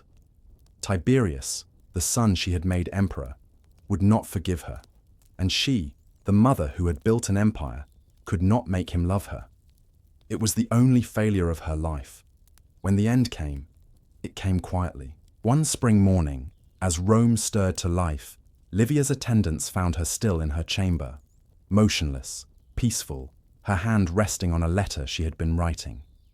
The letter was addressed to Tiberius. It began, "My son, may the gods keep you strong," and ended there. She was 86 years old. Nearly half a century had passed since Augustus had taken her hand and called her the Mother of Rome. Now she joined him, in legend, if not yet in honor. Word of her death reached Capri days later. The emperor received the message in silence. No public mourning was declared, no grand funeral arranged. Tiberius forbade official honors. He even delayed her deification, denying her the final glory she had once secured for Augustus himself. He said it was not yet time. Others whispered it was revenge. And so, the greatest woman of Rome was laid to rest without the pomp she had earned. Her ashes placed beside Augustus, her husband, her partner in empire, within the mausoleum they had built together decades before. The people of Rome wept quietly. They remembered her not as the emperor's mother, but as the matron who had guided the age of peace. In the Senate, voices rose to defend her memory. Senators spoke of her wisdom, her restraint, her unmatched influence. But their words carried little weight now, for the emperor did not listen. Livia's name began to fade from decrees and statues. Her portraits were removed from public temples. Her image, once minted in gold beside the emperor's, disappeared from the coins of the realm. It was as though the empire itself had turned away from its own mother. Yet time is a patient sculptor. Years later, after Tiberius was gone and new Caesars rose, the Senate finally granted Livia the divine honors she had been denied. She was deified as Diva Augusta. Temples were dedicated in her name. Priestesses lit incense before her statue, offering prayers for the protection of Rome. At last, the woman who had ruled through shadows was bathed in the light of eternity. And so her story ends, not in fire nor in scandal, but in silence. A life that began in the chaos of civil war ended in the calm of empire. A woman who had once seemed mortal now became a goddess. Her legacy endured, in marble, in law, in the very rhythm of Roman power. Because though emperors would rise and fall, their mothers would always rule, quietly, unseen, eternal. Livia Drusilla, the first Empress of Rome, the mother of the Caesars, the architect of an age, was gone. But her shadow remained. History rarely remembers stillness. It favors conquest, rebellion, the clang of swords. But sometimes, true power lies in the spaces between, the quiet gestures that reshape empires without ever lifting a blade. Livia Drusilla's life was such a story. Long after her death, when the dust of her age had settled, Rome continued to move to rhythms she had set in motion, laws she had inspired, traditions she had carved into the heart of the empire, and the image of womanhood she had forever changed. In the generations that followed, emperors would come and go. Some ruled with brilliance, others with cruelty. But nearly all of them, from Tiberius to Nero, from Claudius to the distant Antonines, carried her influence, whether they knew it or not. Because Livia had not only shaped Augustus's Rome, she had shaped Rome itself. She had redefined the role of a woman in imperial power, subtle, ceremonial, yet commanding. Her image, serene and dignified, became the model for every empress who followed. Marble busts of imperial women bore her calm expression, her tightly bound hair, her measured gaze. In temples and portraits, she was the silent ideal, the mother of Rome's moral order. It was not the beauty of youth that made her immortal, but the stillness of purpose, the kind that outlasts dynasties. Her legacy was not in words, for she had left few behind. It was in what she built, the institutions of family, the quiet rituals of state, the very idea that an empire could be both strong and stable, guided by reason instead of chaos. Under Augustus, these ideas became law. Under Livia, they became habit. The laws she supported, those protecting marriage, lineage, and moral conduct, continued for centuries. And while later ages would mock their severity, they had given Rome something rare: discipline. The empire had been born not just from conquest, but from order. And that order, historians whispered, was her gift. Still, her legacy carried shadows, for with discipline came fear. With control came silence, and with silence came the suspicion that her calm had hidden a heart of iron. Roman writers, mostly men, struggled to define her. Some called her wise and virtuous. Others accused her of manipulation, of poisoning, of steering emperors like puppets. But perhaps both could be true, for in a world where women were expected to obey, Livia had ruled without ever appearing to. And to rule quietly, in a man's world, was itself a kind of genius. Her descendants would fill the throne for generations. Her blood ran through the Julio-Claudian line, through Tiberius, through Claudius, through Caligula, and even through Nero. It was said that every emperor who followed carried a fragment of her spirit. Tiberius, her restraint; Caligula, her cold precision; Claudius, her cautious patience; and Nero, perhaps, her ambition without her wisdom. In their triumphs and their madness, she lived again. Centuries later, as the empire waned and fell, scholars still spoke of her, not as a villain, not as a saint, but as a mirror of Rome itself, beautiful and cruel, disciplined and deceitful, enduring, even as time forgot her name. Her statues were buried beneath layers of dust. Her temples were stripped of their marble. Yet, in the quiet foundations of government, in the echoes of law, her hand could still be felt. And as Europe rose from Rome's ruins, when kings replaced emperors and queens began to rule in their own right, echoes of Livia's model reappeared. Queens consort became advisors, not ornaments. Women in courts learned to navigate power behind closed doors, not by command, but by influence. From Byzantium to Britain, they followed her shadow, the art of ruling through restraint. Livia had taught the world that power need not roar. It could whisper. Even now, historians debate her. Was she a ruthless schemer who cleared her path with poison? Or a loyal guardian who preserved the empire through wisdom and patience?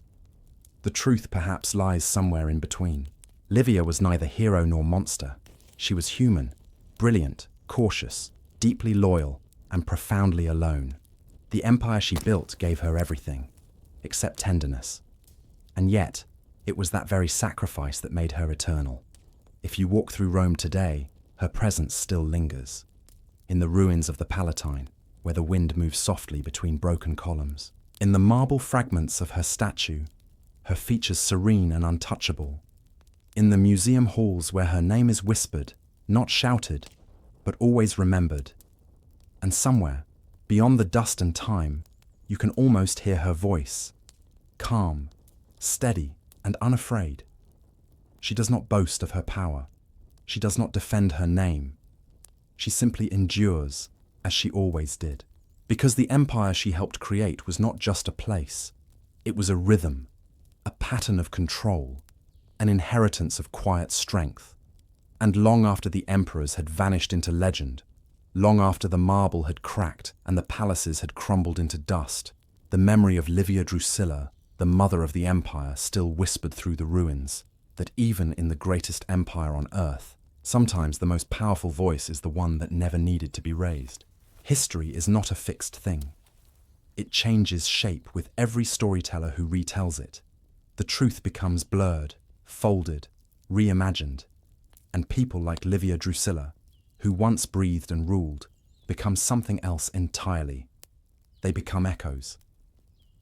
After her death, Livia's story did not end. It began again, retold by generations who never saw her face but felt her shadow. Roman poets hinted at her virtues and her cunning. Historians, mostly men, debated whether she was the savior of Rome or its silent executioner. And in the centuries that followed, her name slipped from record to rumor, until she became something less than human and more than mortal. She became a myth. In early accounts, Livia appears almost divine. Dio Cassius describes her as a model of womanly virtue, a steady companion who preserved Augustus's reason and empire alike. Suetonius, less forgiving, suggests she may have hastened a few deaths along the way, carefully, quietly, and always for the good of Rome. Tacitus, the most skeptical of them all, paints her as the hidden architect of power, a woman who bent the will of men and fate itself.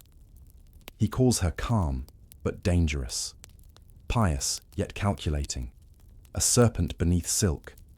But even Tacitus, beneath his suspicion, could not deny her brilliance, and as centuries passed, these fragments of her, the devoted wife, the subtle schemer, the serene goddess, began to merge and blur, forming something larger. Medieval chroniclers called her the first mother of the empire. Renaissance poets cast her as the mirror of ambition, the eternal warning of what happens when intellect is paired with influence. Artists sculpted her face in marble once again, but now with a mystery in her eyes, half holiness, half deceit. To the Victorians, she became a symbol of the dangerous woman, powerful, intelligent, restrained, yet feared for what she might be thinking. And to the modern historian, she became something else entirely. The first woman in recorded Western history to wield state power with precision and control. Over 2,000 years later, her name still appears. In novels, in plays, in quiet documentaries whispered over late-night screens. But each retelling changes her. Sometimes she is a saint, sometimes a murderer, sometimes just a mother who wanted her son to survive in a world built to destroy him. And perhaps that is her truest legacy. Not the empire, not the temples, but the questions she left behind. Because Livia Drusilla refuses to be known. She exists in the spaces between certainty and suspicion, a perfect reflection of history itself. When archaeologists rediscovered her villa at Prima Porta, they found its frescoes almost untouched. Walls painted with gardens, flowering trees, soft leaves, birds frozen mid-flight, every surface alive with quiet beauty. It was said that Livia had created this painted paradise to remind herself of peace, of life beyond politics, and perhaps, in that private room of green and gold, she could finally breathe, away from Rome's endless whispering. That room still exists. You can stand in it today, surrounded by painted walls that have survived 2 millennia. And if you listen carefully, in the stillness, you can almost hear her, not speaking, not plotting, simply existing. A woman surrounded by her own idea of eternity. Myth and memory, fact and fear, they weave together until you can no longer separate them. Maybe she did poison her rivals. Maybe she didn't. Maybe her greatest weapon was never poison, but patience. The truth, as always, lies buried beneath time.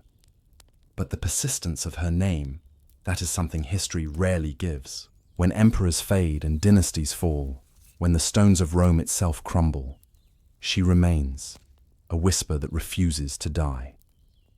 And isn't that what all of history really is? Not a record of what happened, but a collection of voices, some loud, some soft, all trying to be remembered.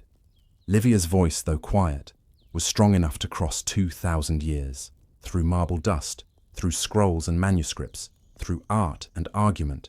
She continues to speak, not in words, but in presence, in the idea that even in silence, one can shape the world.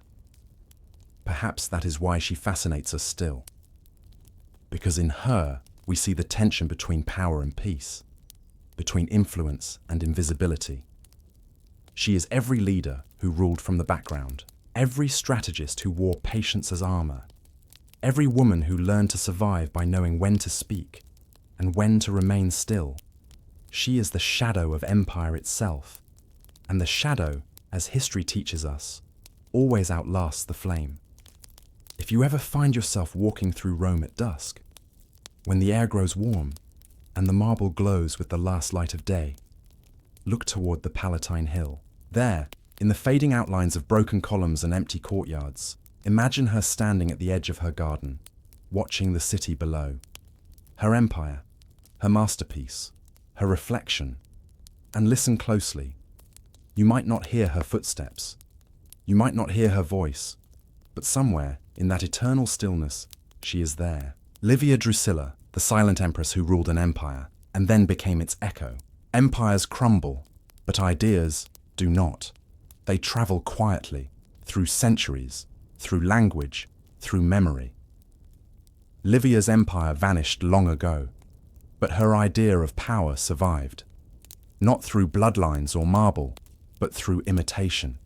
Because once the world had seen a woman like Livia Drusilla, calm, deliberate, endlessly patient, it could never forget what such power looked like. In the centuries that followed, rulers and thinkers, queens and ministers, all borrowed something from her. Not her name, not her face, but her method. The method of ruling without ruling, of influencing through silence, of shaping nations from the shadows, with grace instead of thunder. The Romans had once believed that strength belonged only to those who commanded armies. But Livia taught them, and through them, the world, that true strength could whisper. When Europe's monarchies began to rise from the ruins of Rome, echoes of her appeared again. In Byzantium, empresses like Theodora followed her pattern, guiding policy while men spoke the words. In France, queens such as Catherine de' Medici learned that control could be maintained through information, patience, and timing. And in England, Elizabeth I built a court of loyal men while mastering restraint, much as Livia had. Even in far later centuries, her reflection flickered in palaces and parliaments. Women who appeared gentle, but wielded enormous quiet influence. Livia had left them all a map. But her afterlife was not confined to power alone. Writers, philosophers, and artists kept returning to her, as if her shadow still stood just beyond the reach of understanding. In the Enlightenment, she was studied as a political curiosity, a woman who embodied the rational virtues of order and self-control, a living example of how civilization tames chaos. In the 19th century, she became a symbol of danger. Novels described her as the archetype of the poisonous woman, the one who smiled while pulling strings behind the scenes, a reflection of society's fear, not of evil, but of intelligence in the wrong form. And in the 20th, historians began to see her anew, not as villain nor saint, but strategist, a woman who survived by mastering the only form of power available to her. That may be why her story still feels modern, because the world she navigated, one ruled by appearances, politics, and reputation, is not so different from ours. She understood something essential about human nature, that people rarely move by force alone. They move through perception, through belief, trust, and the delicate balance of fear and favor. Livia built her life around that truth, and it made her, perhaps, one of history's first true politicians. In a strange way, she anticipated the modern age, an era of images, alliances, and influence managed quietly from behind the curtain. The courtiers of her time called her pious, but in the language of today, we might call her strategic. She managed her reputation with care. She understood optics, how gestures mattered more than words. When she walked in the forum, she dressed modestly, spoke sparingly, smiled gently. Every act was a message, every silence a decision. And through that restraint, she built a narrative stronger than any army. Even now, the echoes of that approach are visible in politics, diplomacy, leadership, even corporate power. Modern leaders who rule through consensus and subtle pressure, who work through others rather than over them, they follow her pattern, knowingly or not. Public figures who cultivate an image of calm control, they mirror her legacy. Because Livia's genius was not that she held power, but that she appeared not to. She blurred the line between influence and invisibility, and that line, once crossed, changed the way power itself was understood. But beyond the echoes of strategy and statecraft, her story carries a quieter lesson.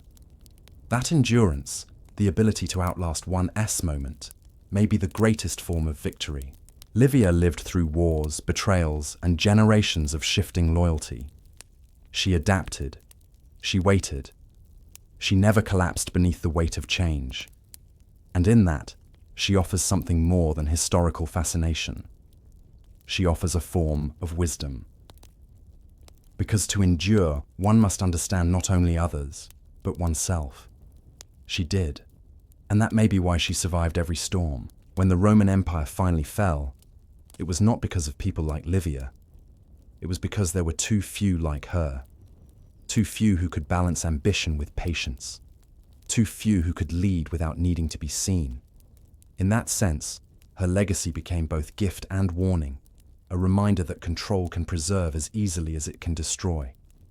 She built an empire's conscience, and though that empire is gone, the pattern she set remains. If you think of her now, not as myth, but as memory, imagine her standing in that painted garden once more. The air still, the colours vivid, her empire far beyond the horizon, yet still moving in her rhythm. The poets may have judged her, the historians may have misunderstood her, but time, in its quiet way, always returns to balance. Because in every era where power hides behind courtesy, in every leader who guides from the shadows, Livia Drusilla still lives, not as a ghost, but as an idea that whispers softly even now, that sometimes the surest way to rule the world is to never let it know you were ruling at all. When a force like Livia Drusilla disappears, the world she shaped begins to shift, slowly at first, then all at once. Her death was quiet, almost unnoticed by the emperor she had raised. But her absence left an emptiness at the center of Roman life, an emptiness that no decree or army could fill. For half a century, she had been the steady rhythm beneath the empire's noise. Now, with her gone, that rhythm faltered. The court she once ruled with poise and restraint became a place of whispers again, not of strategy, but of suspicion. The senators who had once feared her now feared one another. The emperor, Tiberius, grew more reclusive, retreating to Capri, where the cliffs met the restless sea. Without his mother's presence to temper him, he hardened. He began to rule through distance, through letters and messengers, rarely returning to Rome. And so, the city, once guided by Livia's quiet hand, began to drift. In those early years after her death, the empire did not crumble. It functioned as great systems do on the strength of habit and law. The provinces were still governed, taxes still collected, the legions still marched beneath eagles that gleamed in the sun. But something invisible had changed, the tone of power. The sense of calm purpose that had defined the Augustan age faded into unease. Where there had been order, there was now tension. Where there had been dignity, there was fear. Livia had known how to turn politics into ceremony, and ceremony into stability. Without her, power became spectacle again, noisy, erratic, uncertain. Tiberius, alone on his island, seemed to grow smaller with every passing year. The emperor, who once ruled a vast world, now ruled from a distance, watching the sea and writing orders no one understood. He trusted no one. He feared betrayal at every turn. Some said he saw his mother's ghost in the shadows of his villa. Not accusing, not comforting, simply watching. Perhaps in some part of him he still heard her voice, calm, measured, endlessly patient, reminding him of what he had lost. But he ignored it, and Rome paid the price. The empire, no longer guided by its matriarch, began to follow new voices, louder ones. Ambitious prefects, cunning senators, and courtiers, eager for favor, filled the void. Each promised loyalty, each plotted for more. In the years that followed, corruption grew where discipline once stood. The machinery of government remained intact, but its soul, that sense of balance Livia had cultivated, began to erode. It was as if the empire, having lost its conscience, continued out of habit alone. And yet, even in her absence, her memory lingered. The women of Rome still modelled themselves after her, restrained, modest, dignified. Her likeness, though banned for a time, was quietly kept in private homes. Small busts of Julia Augusta stood in gardens and on household altars, the marble worn smooth by generations of fingers.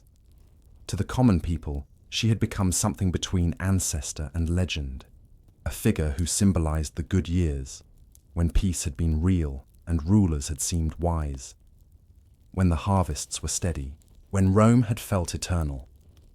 But time, as it always does, moved on. After Tiberius came Caligula, young, impulsive, brilliant, and unstable. He brought chaos where Livia had once brought order. Then Claudius, timid but scholarly, tried to restore balance. He even deified Livia officially, granting her the divine honors she had been denied in life. For a moment, it seemed her spirit returned to Rome, as Diva Augusta, the goddess of peace, stability, and family. Temples rose in her name. Coins once again bore her image beside Augustus's. The empire seemed to remember what it had lost, but the world Livia had known, of discipline and restraint, was gone. Rome had grown too large, too complex, too far from its own ideals. The emperors who followed ruled not as caretakers, but as performers. They commanded through fear, through luxury, through excess. The calm that had once defined Rome gave way to spectacle. In their endless need to display power, they forgot how to hold it. And in that forgetting, the empire began to fracture, slowly, invisibly, from within. Still, her legacy resisted decay. Even as Rome changed, the principles she embodied, moderation, control, image, patience, continued to define its ideal of leadership. Every emperor's mother, every imperial consort, was measured against her memory. They were expected to be like Livia, dignified but silent, influential but discreet. A paradox that few could ever achieve. For though she was gone, her shadow remained, longer than the marble halls she once walked, longer than the empire itself. It is strange how the absence of one person can change the course of a civilization. Livia had never worn the crown, never commanded an army, never stood before the people as ruler. And yet, when she vanished, the heart of Rome seemed to falter. Perhaps she was more than just an empress. Perhaps she was the empire's rhythm, the quiet, unseen force that kept its chaos contained. And when that rhythm stopped, Rome began imperceptibly to lose its balance. Centuries later, historians would call her age the Pax Augusta, the peace of Augustus. But in truth, it was the peace of Livia. Because while Augustus gave Rome its empire, Livia gave it time. Time to grow, to breathe, to last. Time enough for her story to travel through history, still echoing softly, even as the world she built turned to dust. After Livia's passing, the empire she had shaped did not forget her. But for the women who followed, her memory was both a blessing and a burden. She had defined what it meant to be an empress, though the word itself did not yet exist. And so, every woman who entered the imperial household after her walked in her shadow. Some tried to imitate her grace. Others tried to escape her ghost. Few succeeded in either. In the marble halls of Rome, her name lingered, Julia Augusta, whispered with admiration and sometimes with fear. Senators spoke of her prudence, her composure.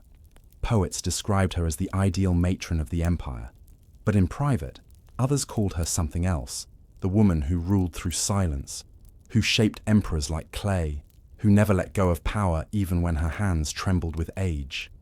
And so, to live as a woman of Rome after Livia was to live under her quiet, unblinking gaze.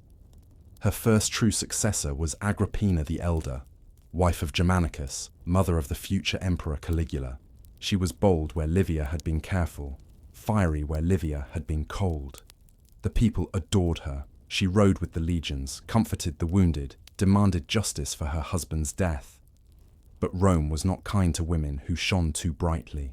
She was exiled, starved, and erased, a reminder that the empire loved its women silent, dignified, and invisible, just as Livia had taught it. Then came Agrippina the Younger, Livia's true spiritual heir, and in some ways her darker reflection. She had Livia's poise, her intelligence, her patience, but she had grown up in a crueler Rome, one that rewarded cunning over restraint. She learned not only to survive, but to command. Through quiet manipulation, she secured her son Nero's rise to power. Through whispered persuasion, she ruled from behind the curtain. For a time, the empire once again had a woman at its center, a steady mind guiding a restless boy. But Agrippina's ambition frightened her son, and like so many before her, she was undone by the very power she had created. When Nero turned against her, the echoes of Livia's life and death seemed to repeat themselves, the same cycle of influence and exile, loyalty and betrayal. After her, others came, Poppaea, Messalina, Domitia. Each played their part in the ever-shifting theatre of Roman power. Each learned the same lesson, that an empress could never simply be a wife, or a mother, or a symbol. She had to be all of them at once, and more. Each woman, in her own way, sought to master the delicate balance Livia had perfected, to hold power without seeming to hold it, to guide without commanding, to be essential, yet invisible. Some managed it for a while.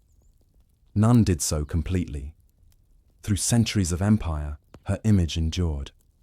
Artists sculpted her serene face in marble. Historians wrote her name beside the founders of Rome. Even as the empire fell, her legend outlived the walls themselves. In medieval manuscripts, she appeared as a figure of virtue, a wise counselor beside her husband. In later centuries, she was reborn as the archetype of the calculating matriarch, the quiet woman who rules with her mind rather than her sword. Every age found something of itself in her story, the devotion, the restraint, the hunger for control disguised as care. And so, Livia became less a person and more an idea, a symbol of feminine power hidden within obedience. A reminder that in Rome, as in much of history, the most enduring influence often spoke in whispers, not commands. From Agrippina to Theodora, from Eleanor of Aquitaine to Catherine de' Medici, her echo could be heard. In the quiet women behind great men, the patient strategists behind crowns and thrones. It was Livia's legacy that history remembers those who act boldly, but endures because of those who act quietly. In the end, perhaps that is what she taught the women who followed, that power, at its purest, does not always roar. Sometimes it waits, sometimes it watches, sometimes it simply endures. And as the centuries turned and empires rose and fell, the image of that silent empress, calm, poised, eternal, remained, still standing in marble, still watching over the city she once ruled, still whispering, through the corridors of time, that strength need not shout to be remembered. So we come to the final pages of Livia's long shadow. Centuries have passed since she walked beneath the olive trees of Rome, but the lessons she left behind still linger, woven quietly into the very idea of power. Livia Drusilla, daughter of an old Republican family, wife of the first emperor, mother of the second, became something greater than any title could express.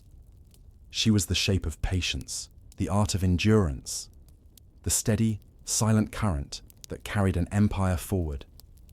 If you look closely at the empire that followed her, You can see her touch in the smallest details, in the careful control of image, in the quiet rituals of family and faith, in the way the emperor's household became a mirror of order and morality. Even in death, her example continued to instruct, for men who ruled the empire, and for women who sought to survive it. Her way was not the way of the sword or decree. It was the way of subtle hands and unseen influence, the kind that reshapes nations without leaving fingerprints. Rome itself, for all its might, learned from her restraint. Livia's Rome was no longer the roaring republic of orators and conquerors. It had grown older, calmer, more ceremonial. The empire, under Augustus, became a system of appearances, where peace was maintained through careful performance and power was hidden behind civility. And that, perhaps, was Livia's greatest legacy. She turned the chaos of ambition into the quiet rhythm of endurance. For centuries, the empire would survive not by conquest, but by order, by the illusion that everything was as it should be. But every order carries within it a seed of decay. When the emperors who came after forgot the stillness Livia embodied, Rome began to lose its balance. Greed grew louder, ambition less patient. The calm that once masked control turned brittle. In the end, Rome would fall not to an enemy, but to its own restlessness, its inability to remain quiet, to wait, to listen. And perhaps that is why Livia still endures in memory, because she represented the opposite of collapse, the slow, deliberate mastery of self. In the flickering light of history, Livia appears not as a villain or a saint, but as a mirror, reflecting the unspoken truth of human ambition. That power rarely announces itself. That influence often works best unseen, that the line between devotion and control is thin and sometimes invisible. Her patience shaped an empire, her silence defined an era, and her name, once spoken in whispers, outlived those of the men who ruled beside her. Imagine her now, in the stillness of her villa on the Palatine Hill, the marble cool beneath her feet, the air carrying the distant hum of the city she helped build.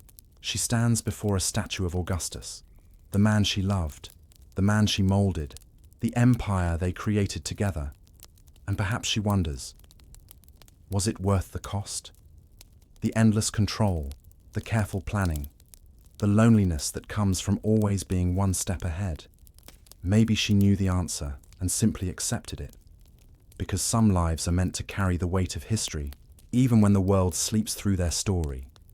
Livia Drusilla, the silent empress, the mother of an empire, the woman who taught Rome to endure.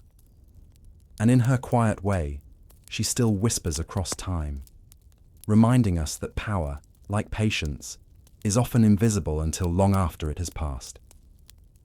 So as you rest now, let her story settle softly in your thoughts.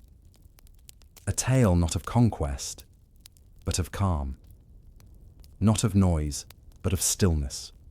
Because the world, then as now, is often moved by those who wait, by those who listen, by those who understand that silence, too, is a kind of strength.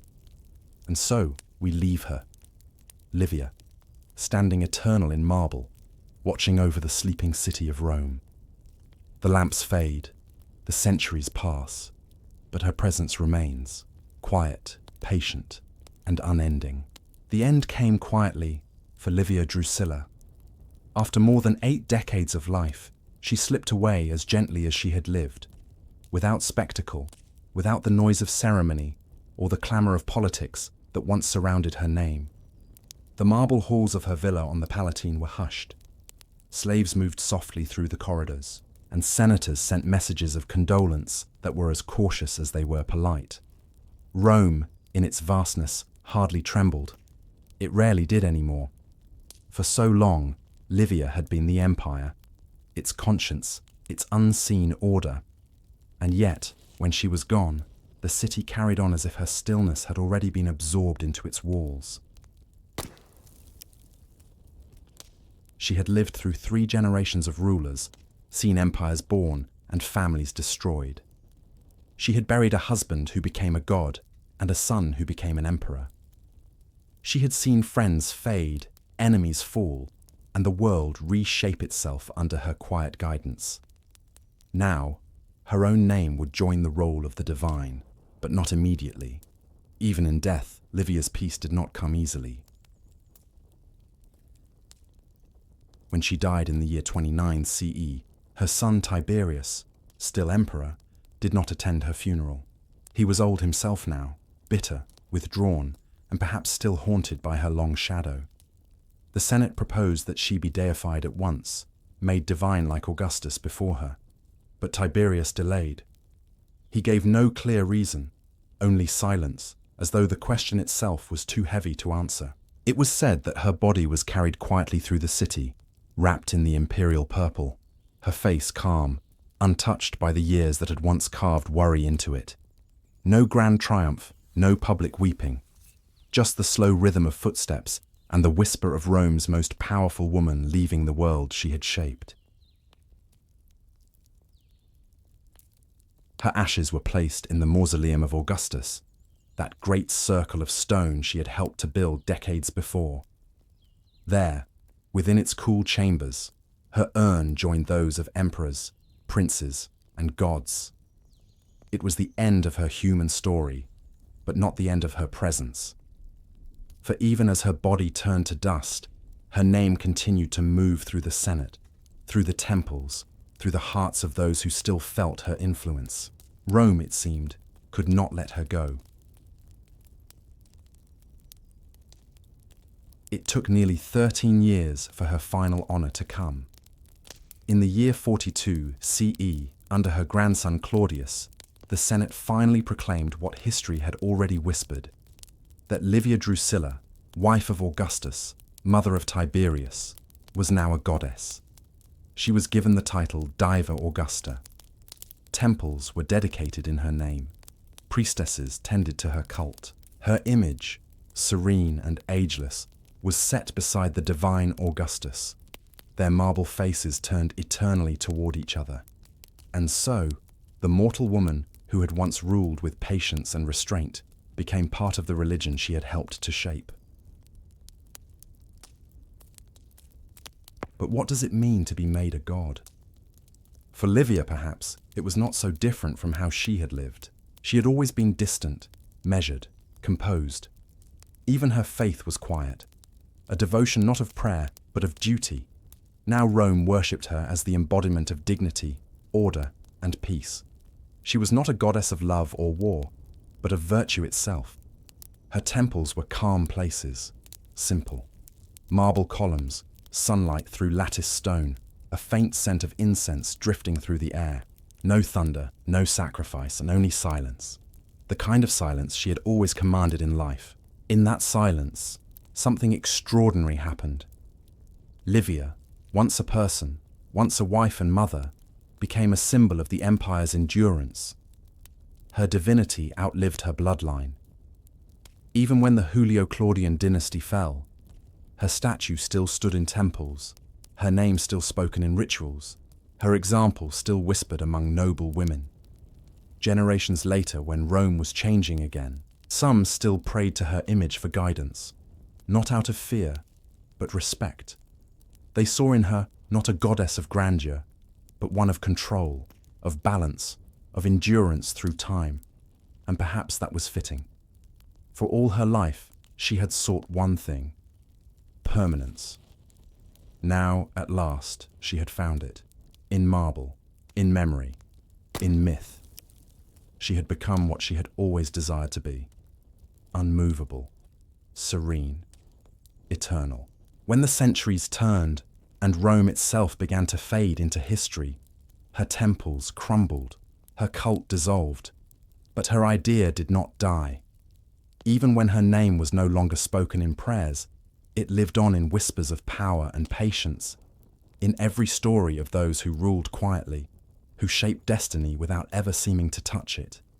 And in that way, Livia Drusilla remained divine, not in heaven, but in history. So when we think of her now, not as a goddess, not even as an empress, but as a woman, we might wonder, did she ever find peace? Did the stillness she brought to Rome ever find its way back to her? Or was eternity, for her, simply another kind of waiting, a new silence in which to endure forever? The story of Livia Drusilla does not end with her death, nor even with her deification. It lingers, like a whisper that refuses to fade, woven through the centuries that followed her, hidden in the quiet spaces of power where history is truly made. For Rome, Livia became more than a name. She became a lesson, a reminder that strength can wear a calm face, and that the greatest changes in the world are often made not by the loudest voices, but by the most patient hands. Historians, centuries later, tried to understand her. Some called her cunning, others wise. Some said she was ruthless, others said she was Rome itself. The order, the discipline, the stillness that kept the empire standing while men fought their noisy wars. Even the writers who distrusted her could not look away. Tacitus wrote of her influence with suspicion, Dio Cassius with admiration. Both agreed on one thing, that no woman had ever held such quiet power before, and perhaps no one ever would again. Her marble statues still stand, not in temples now, but in museums, under glass and soft light. You can see her there, the calm tilt of her head, the folds of her gown carved in stone, the faintest trace of a smile that might not be a smile at all. Her eyes, blank as all Roman statues are, still seem to hold thought, a kind of knowing stillness, a reminder of a woman who once mastered the impossible art of being both present and invisible, both powerful and unseen. Livia's legacy is not only in Rome's marble or in its history books, it is in the shape of leadership itself, in the way influence moves through quiet conversation, in the way restraint can be stronger than force. It is in the women who came after her, who learned that to survive in a world of men is to turn patience into a weapon and silence into a shield. And it is in the men who never quite understood her, but always felt her presence, like a shadow behind the throne. Rome endured for centuries after Livia's passing. It changed its gods, its emperors, its language. But in every age, there was always someone, a queen, a regent, a mother, who carried something of Livia's spirit. In Byzantium, they called it the purple shadow, the unseen influence of the empress behind the emperor. In Europe, it became the image of the court matriarch, the wise woman at the heart of the dynasty. And in every palace where silence held more weight than speech, you could almost hear the echo of Livia's calm voice, advising, correcting, enduring. But perhaps her truest legacy lies not in rulers, but in the understanding of power itself.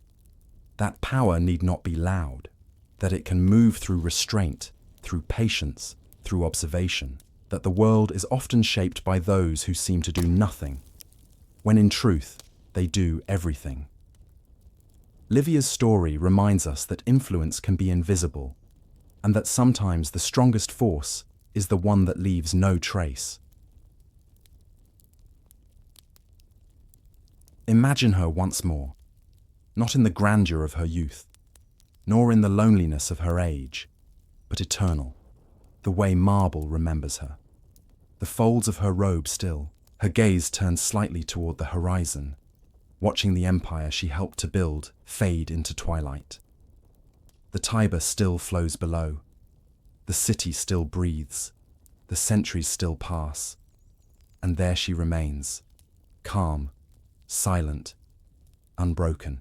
When people speak of Rome, they often remember Augustus, the emperor who brought peace after years of chaos. But behind every peace, there is patience. Behind every ruler, there is a presence that steadies them. And behind Augustus, there was Livia, the woman who learned to hold an empire together with her silence. So, when you hear her name, Livia Drusilla, remember her not only as the first empress, not as the woman accused of poison or intrigue, but as the one who understood the deeper rhythm of power, that the world moves not only by command, but by quiet constancy. Her story, in the end, is not about domination or deceit. It is about survival, about the grace of endurance, about what it means to shape history while standing perfectly still. As you rest now, let her story fade gently into the night. The empire sleeps, the torches burn low, and the marble halls grow silent once more. In that silence, Livia remains, unchanged, unending, a whisper that time could never quite erase. The silent empress, the woman who waited, the shadow that built Rome. Thank you for joining me in this quiet walk through history. If this story brought you peace, calm, or a moment of reflection, I'd love for you to subscribe, so that together we can return again to the forgotten corners of the past and let the echoes of history guide us softly into sleep. You've walked a long road tonight, through marble corridors, past the whispering olive trees of the Palatine, and into the fading light of an empire that once ruled the world. You've met Livia Drusilla, the girl from a noble house who became the quiet architect of Rome's destiny. You've seen her rise beside Augustus, guide an empire through the calm of peace and the storms of ambition, and watched her step, finally, beyond life itself into the stillness of memory. Now, as the story settles, and the centuries drift softly into silence, you can almost hear the gentle breath of the sleeping city she left behind. History, like sleep, has its rhythms. It rises and falls. It forgets and remembers. The empires crumble, the voices fade, and yet some names, like hers, remain, not because they shouted, but because they endured. Livia's strength was not in her words, but in her patience, not in her deeds, but in her timing. She was the still center around which an entire world turned, and that stillness, that quiet control, is what kept Rome whole for so long. In the end, her true power was peace, a peace that did not come easily or quickly, but one that lasted for generations after her heart stopped beating. As you rest now, perhaps think of her not as a figure of history, but as a presence, a reminder that calm is its own kind of strength. The world is full of noise, of ambition, of motion, but somewhere within it, there is always a quiet center, a place where patience waits and understanding begins. That is where Livia lived her life. And perhaps that is where peace lives too. So breathe deeply. Let the empire fade away. Let the marble crumble back into dust. Let the centuries fall silent. You have seen the rise and fall of emperors tonight, and the endurance of one quiet woman who outlasted them all. Now all that remains is the soft rhythm of your own breath, steady, calm, timeless, like the eternal pulse of history itself. Thank you for spending this quiet evening in the past. If these stories bring you comfort, if they remind you that even the loudest empires end in silence, then I'd love for you to subscribe, so that we can keep walking together through the peaceful corners of history, one calm night at a time. For now, rest easy. Rome sleeps, and so should you. Good night, and may your dreams be quiet.